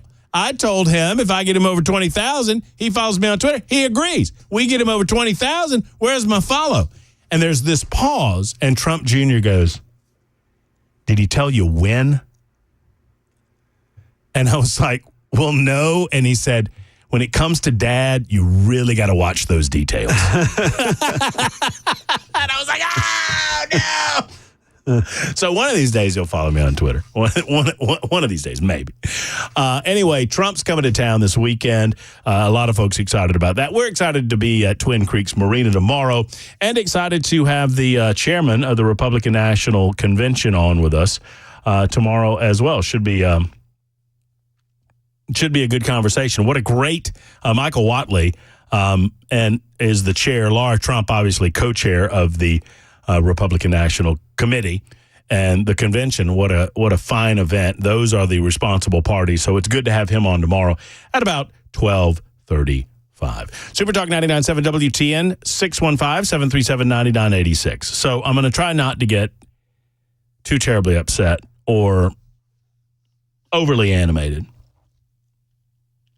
I believe in the freedom that our country provides us, or that God provides us, and that our country has written down and certified in the rule of law.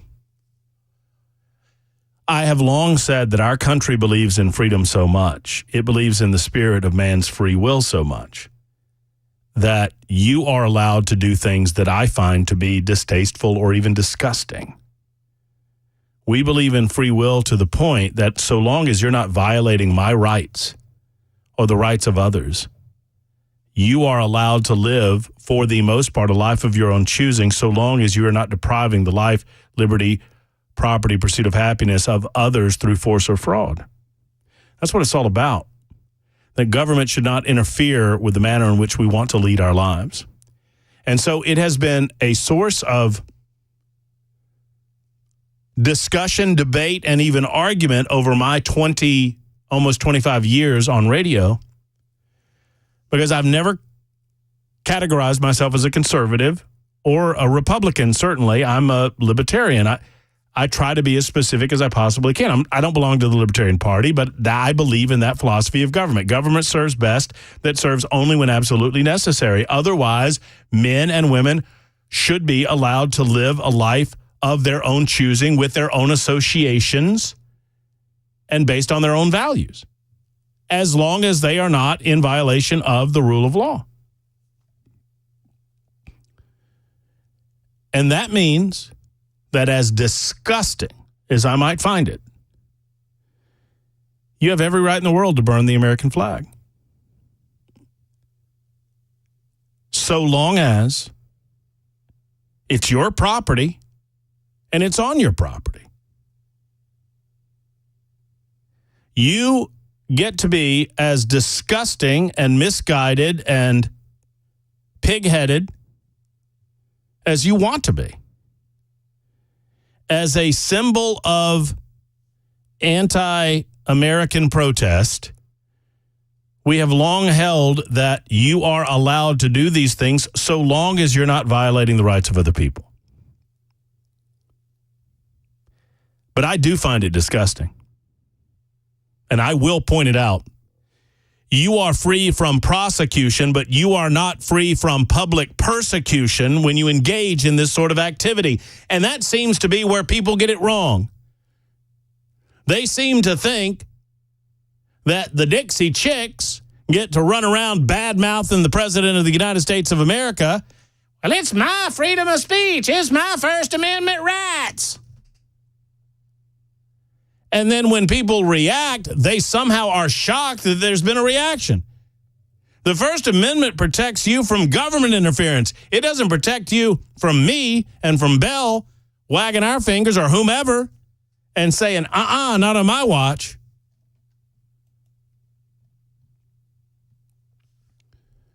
So when I see what happened yesterday in Washington, D.C., I'm reminded that of all of the people that you will hear on radio, of all of the people that you will watch or see or listen to commentating with regard to this issue, I am the most freedom-loving that you will ever speak with. But what happened yesterday is not a matter of free speech. What happened yesterday is not a matter of freedom of expression. What happened yesterday was vandalism. What happened yesterday was physical assault. What happened yesterday was destruction of property. And every single person in Washington, D.C., these disgusting pro-Hamas, pro-terrorist thugs in Washington, D.C., every single one of them should have been arrested. Every single one of them should be in jail right now. A country that believes in itself, a country that loves itself, a country that believes in the rule of law, believes in an orderly process to protest. Protest is one thing. Destruction of property. Intentional vandalism.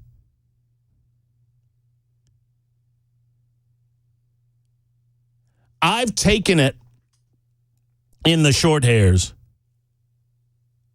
based on how I break down Jan 6.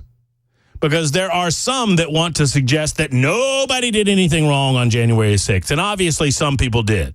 Anyone engaging in physical assault, anyone engaging in vandalism, anyone engaging in attempting to disrupt the proceedings, and frankly, anyone that was inside of the Capitol building, you should have known, unless you can, and I understand that there's some more nuance to it now because we've seen additional video where some of the police officers were allowing people in. I'm not talking about that. I'm talking about intentional destruction of property. I was like, well, you gotta face the music there. Now, there's been a tremendous over-prosecution on Jan 6th. There are people that are sitting in jail that ought not to be there, and that needs to be remedied when Donald Trump is president of the United States again. But I don't want to hear one single word from any of you liberals about January 6th again.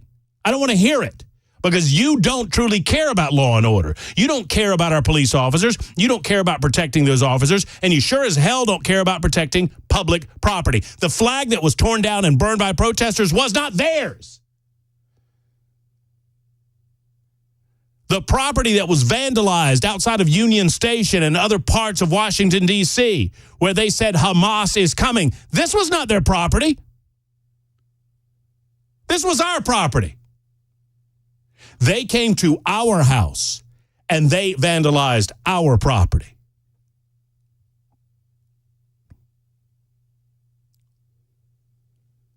And it's disgusting. And not only disgusting, it's illegal.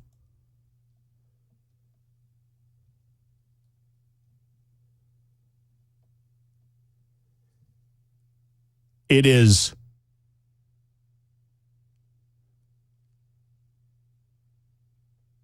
a shame that we've gotten to this point in the United States of America that we can't all agree that we must protect our monuments, that we must protect our flag. The same thing happened in 2020, the summer of 2020. Suddenly, COVID didn't matter anymore then. Kamala Harris was right there with it. She was right there on top. She loved it. She loved seeing it. Where are the liberals in the United States of America condemning what happened yesterday in our nation's capital? Where are the liberals demanding prosecution? Where are the liberals demanding arrest? You won't find them. You won't find them.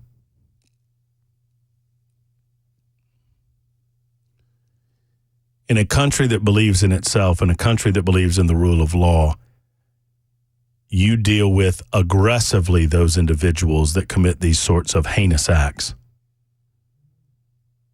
You aggressively arrest them. I said it, aggressively arrest them.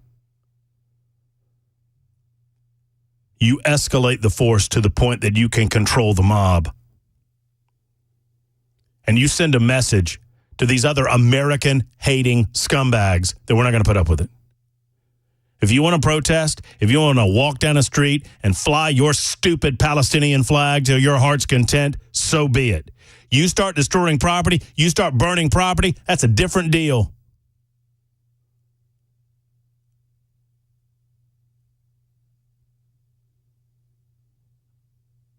It's time for us to stand up for this country and believe in patriotism again. They're trying to steal the language. We're not allowed to be nationalists anymore because that's somehow wrong. Not black nationalist or white nationalist or blue nationalist or brown nationalist. Nationalist. People that believe in our country, believe in our government, believe in our way of life. What's wrong with that? What's wrong with that?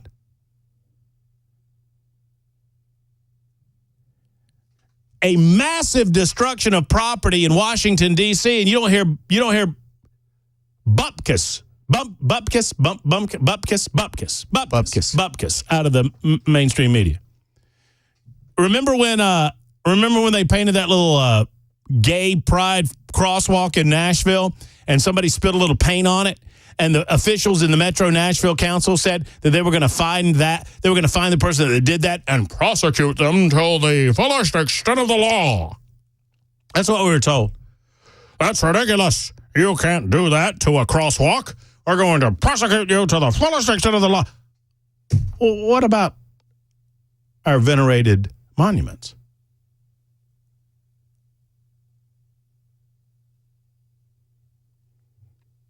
615-737-9986. More coming up.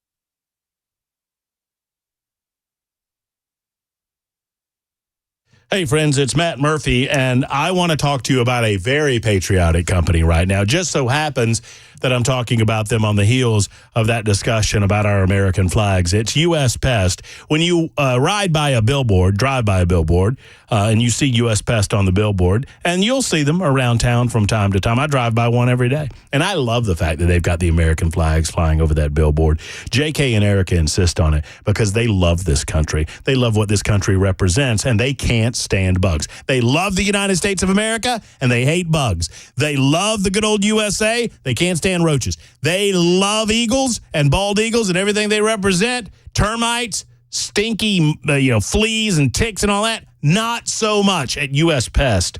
They believe that the bugs are the communists, and they want to get rid of them. That's right, because they want to come into your home and steal your things and use it for their own purposes. It's time to get rid of those bugs. In all seriousness, folks, if you have not had a termite inspection lately, if you've not had a pest inspection lately, it's time to get it done with U.S. Pest. Go to uspest.com. That's uspest.com, or give a call at 590-1260. 590-1260. Of course, it's in area code 615. Talk to J.K. Erica or one of the great team members at U.S. Pest.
The Biden administration speaking out on those pro-Palestinian demonstrators in D.C. yesterday. And less than a year after deadly fires in Hawaii, a wildfire in Maui. We'll have those stories at 2:30 on Super Talk 99.7 WTN.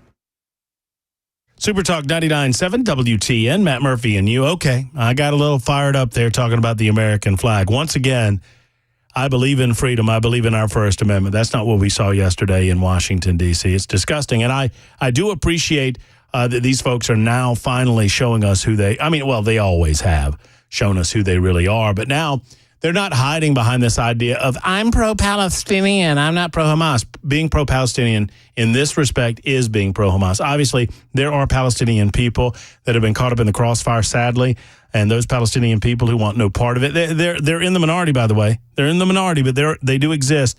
We recognize them. Your heart goes out to them, but they're in the minority. 80% of the Palestinian people believe in destroying the Jewish people in some form or fashion. So, I mean, you need to know that.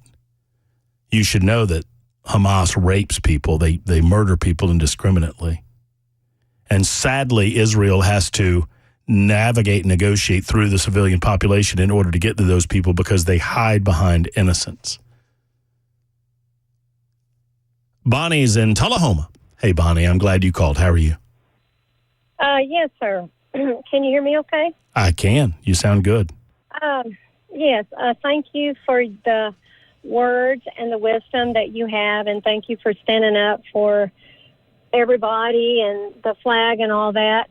I'm really mad about it, and I tell you what aggravates me is that our police will go arrest a teenager if he goes in a school and tears a toilet out of a bathroom and yank him up and throw him across the floor for destroying property.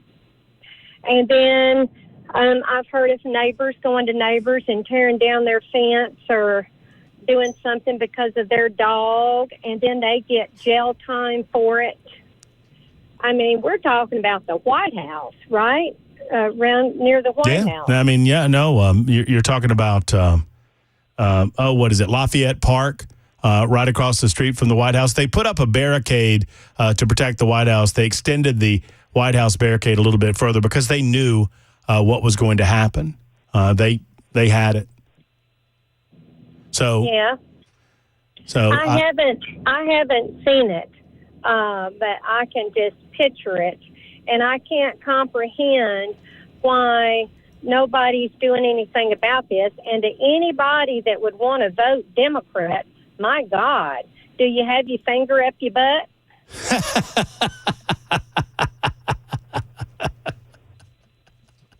Well, that's a good way of putting it. I mean, I agree. I think anybody that would vote Democrat, yes, they have their finger, as Bonnie so delicately put it, up their butt. Or their thumb. Or I guess you'd lean back on the thumb, right? Either or. That's the way you do it. It's 2:31. On that happy note, here's Jay Harper in the news.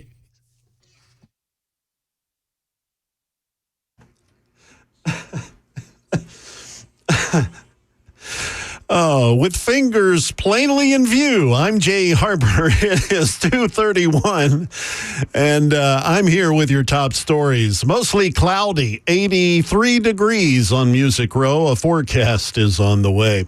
The Israeli Prime Minister's address to Congress last night at the Capitol drew thousands of protesters to Washington, some turning American flags into rubbish by burning them, and defacing government property with Hamas graffiti. At the White House today, National Security Communications Advisor John Kirby said the administration, while it respects free speech, it condemns violence. But when it turns violent, and when you burn an American flag and pull it down off a U.S. government site, that's just absolutely unacceptable. Road closures are in place in Maui because of a wildfire less than a year after the deadly wildfire that killed over 100 people. ABC's Alex Stone has details. Today's wildfire on Maui started at around 5 a.m. Hawaii time and quickly spread to almost 24 acres. The fire is burning northeast on the island of where last year's fire broke out in Lahaina. No evacuations are ordered, but Hawaiian emergency officials are telling residents to voluntarily evacuate to a park if they're being impacted by the smoke. That is the latest news. Weather is next. I'm Jay Harper, WTN News.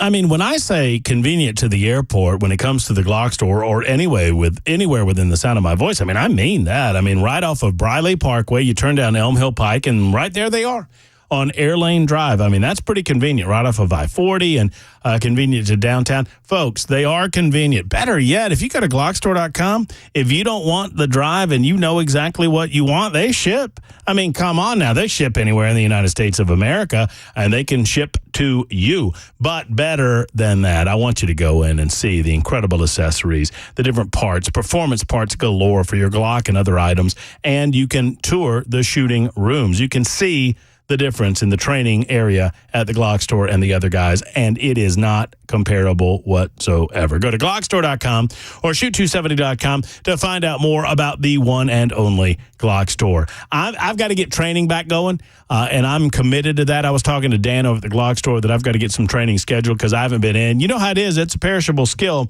so I've got to get back in with a trainer at the GlockStore. I'm going to do that. I'll tell you about that journey as well as time goes by at the GlockStore. GlockStore.com or Shoot270.com. I'll see you at the GlockStore.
Several Super Talk listeners on the membersnutrition.com super text line are noting that Benjamin Netanyahu said it best yesterday. I can pull this up for you. I can get it with his own voice going. But, the chickens for KFC. Have you heard that line, Bell? Yesterday during his speech, and we played portions of his speech for you on Super Talk. We were unable to play the whole thing, or unwilling. But he said as I was coming in today, I noticed the protesters outside protesting my presence before the joint session, and I see signs that say "Gays for Palestine," "Gays for Gaza." Say "Gays for Gaza" is like saying "chickens for KFC." Well, you're saying that sarcastically, but it's 100% true. No. Benjamin Netanyahu said it, and he's absolutely correct. Yeah, it is illegal to be homosexual in the Gaza Strip. And through the majority of the Muslim world. Yes. You can Saudi literally Arabia, be executed Iran. in Saudi Arabia, Iran, I think the UAE maybe, but there's multiple countries where it's a capital punishment. Yeah, a lot of African countries that are largely Muslim in nature as well make it illegal to not just practice homosexuality, that's obvious, but to even admit that you are homosexual, that can get you the death sentence. And I've never gotten a chance to talk to somebody who is gay to have them explain it to me. I mean, it is inexplicable. Like, and I've seen a few man on the street interviews, and they always end badly. But you know, like, okay, you have a sign that says "Gays for Gaza" or "Gays for Palestine." Do you know what the official policy in the Gaza Strip is with regard to homosexuality? Do you understand that they would kill you if they had the ability? Why are you, supporting the Palestinians is one thing. Why are you purposely identifying yourself in a way that would get you killed there for the purpose of supporting them here? Like, if we took you and your sign and put you in the Gaza Strip in the midst of people that you claim to support, they would kill you. We're not killing you. They would kill you. If you go to Israel, do you know if you die if you're gay? The answer is no, you do not. They do not kill you. They allow you to live a life of your choosing. Didn't they actually have an immigration program set up for homosexual Palestinians? Oh, it was a Palestine. Okay. I think that's right. I thought that was the case. I don't know if it was specific to Palestinians, but they have kind of an underground railroad of sorts in the state of Israel for those who are being persecuted because of their sexuality. Yet there you go, gays for Gaza, and it is like saying chickens for KFC. And the way he says it, it's just really funny. Phyllis is next. Phyllis, thank you for your call. Thank you for having me, Mr. Murphy. I love your show. I just wanted to point something out. These protesters, this is the very concerning part of it, is they're being professionally prepped and prepared for these protests. They're coming in on buses. That's what they're coming in on. They're not. I'm from New York. I'm not here to change anything. I'm here because I align with Tennessee values and morals, etc. And New York it's horrible. You don't even know unless you live there what's really going on. And the protesters we would have with the Palestinians, so not only the Palestinians, hate against Jews in New York, it was up over 110% in the last 5 years. And it was, to me personally, was done by design, in the sense that the illegal aliens that are there, everyone thinks it's South American and so forth.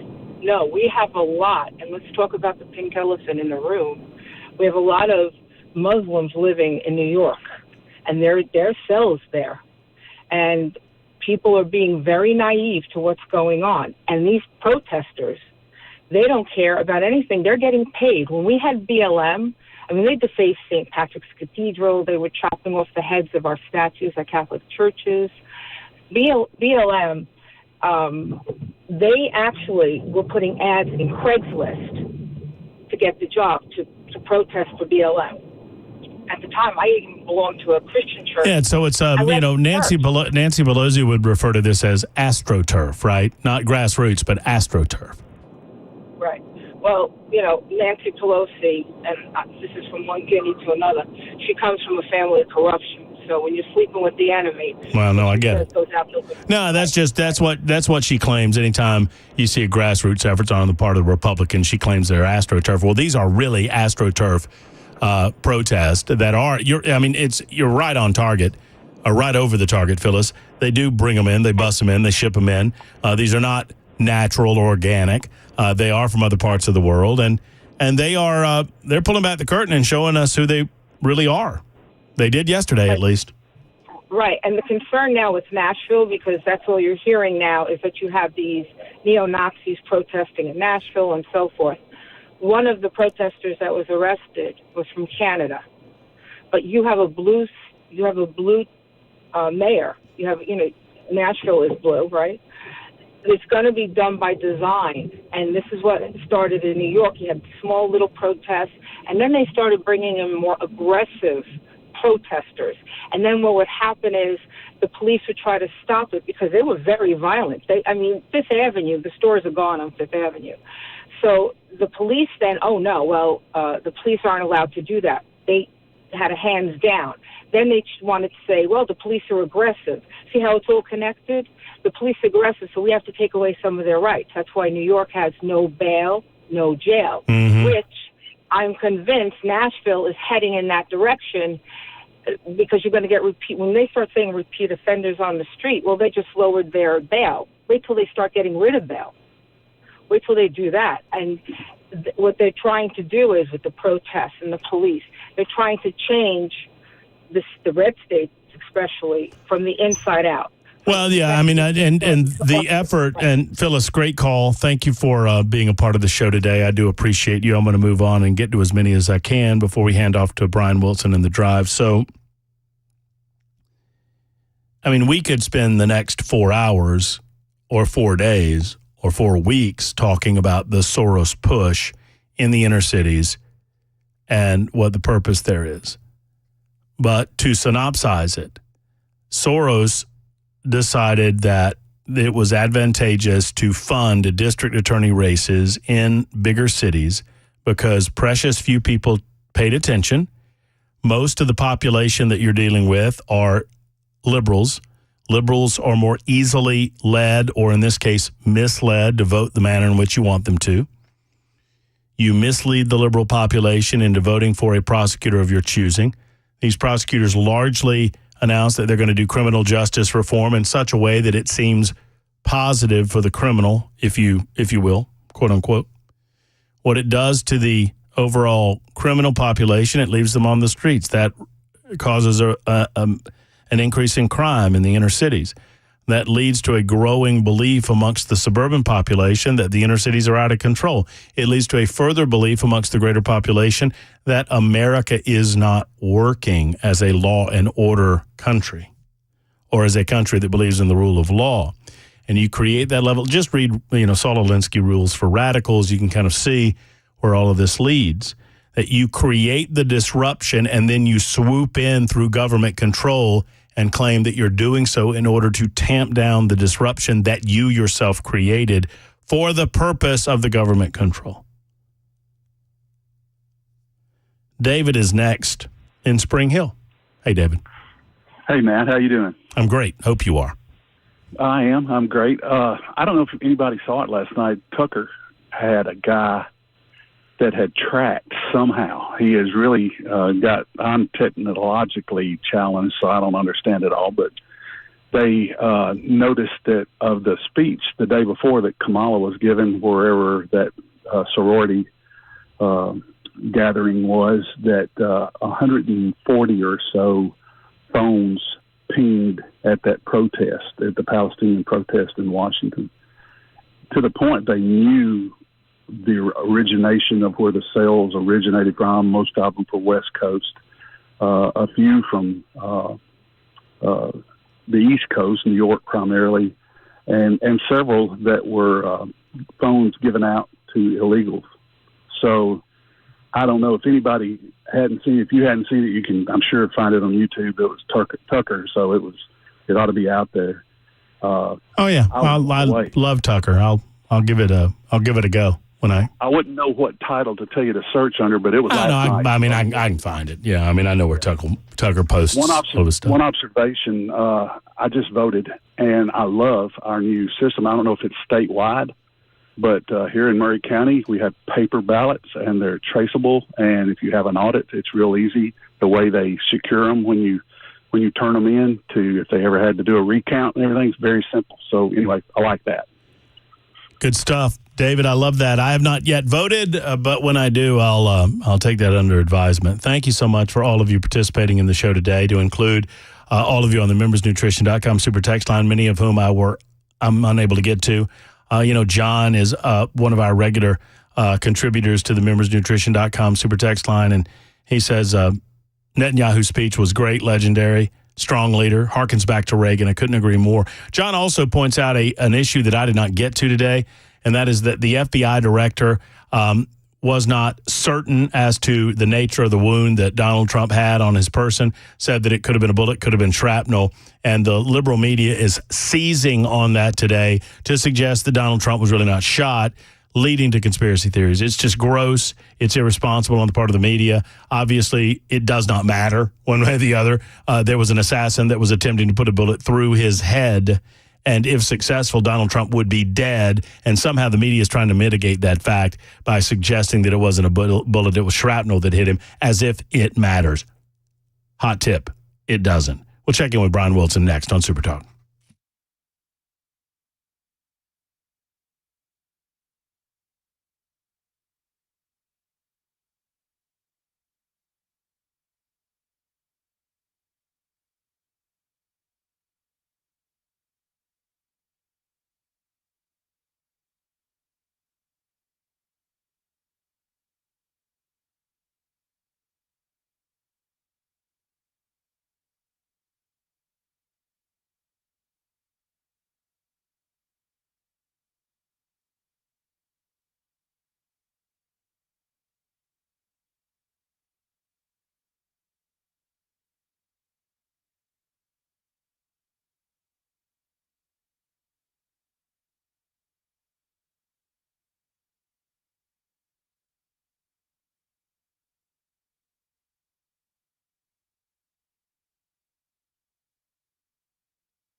Winding down our portion of the day, never you fear, you're in the capable hands of Brian Wilson and The Drive. That's cranking up in mere seconds. But to preview The Drive, here he is, the man himself, Brian Wilson. Hello, Brian. What's going on, buddy?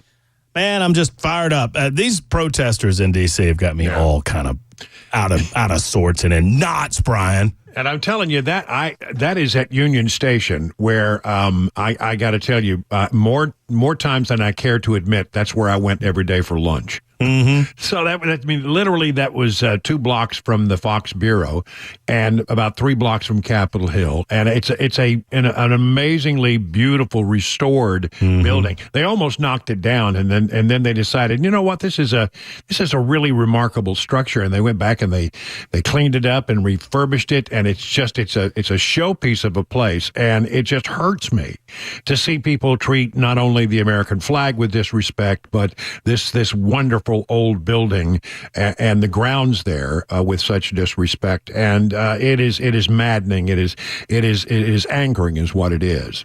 Well, no doubt. And, and the hypocrisy of the manner in which that has been treated on the mainstream media or not treated on the mainstream media versus everything they did with Jan 6, which has been well discussed. I mean, I know there is some comparative thread there to be made, and it's frustrating. But yet again, another day where you're not at a loss for subjects to talk about this afternoon. Well, what's on the docket? And I'll tell you, the big story today, and I'm very distressed about this, Southwest Airlines is apparently giving up on, the boarding process that has worked so well for 53 years, and now you're going to have assigned Everybody's seating. mad because everybody had a system. Everybody had a system. I knew how to work the system, and now they're changing the system, and they keep saying, oh, everybody wants this. No, nobody I know wants this.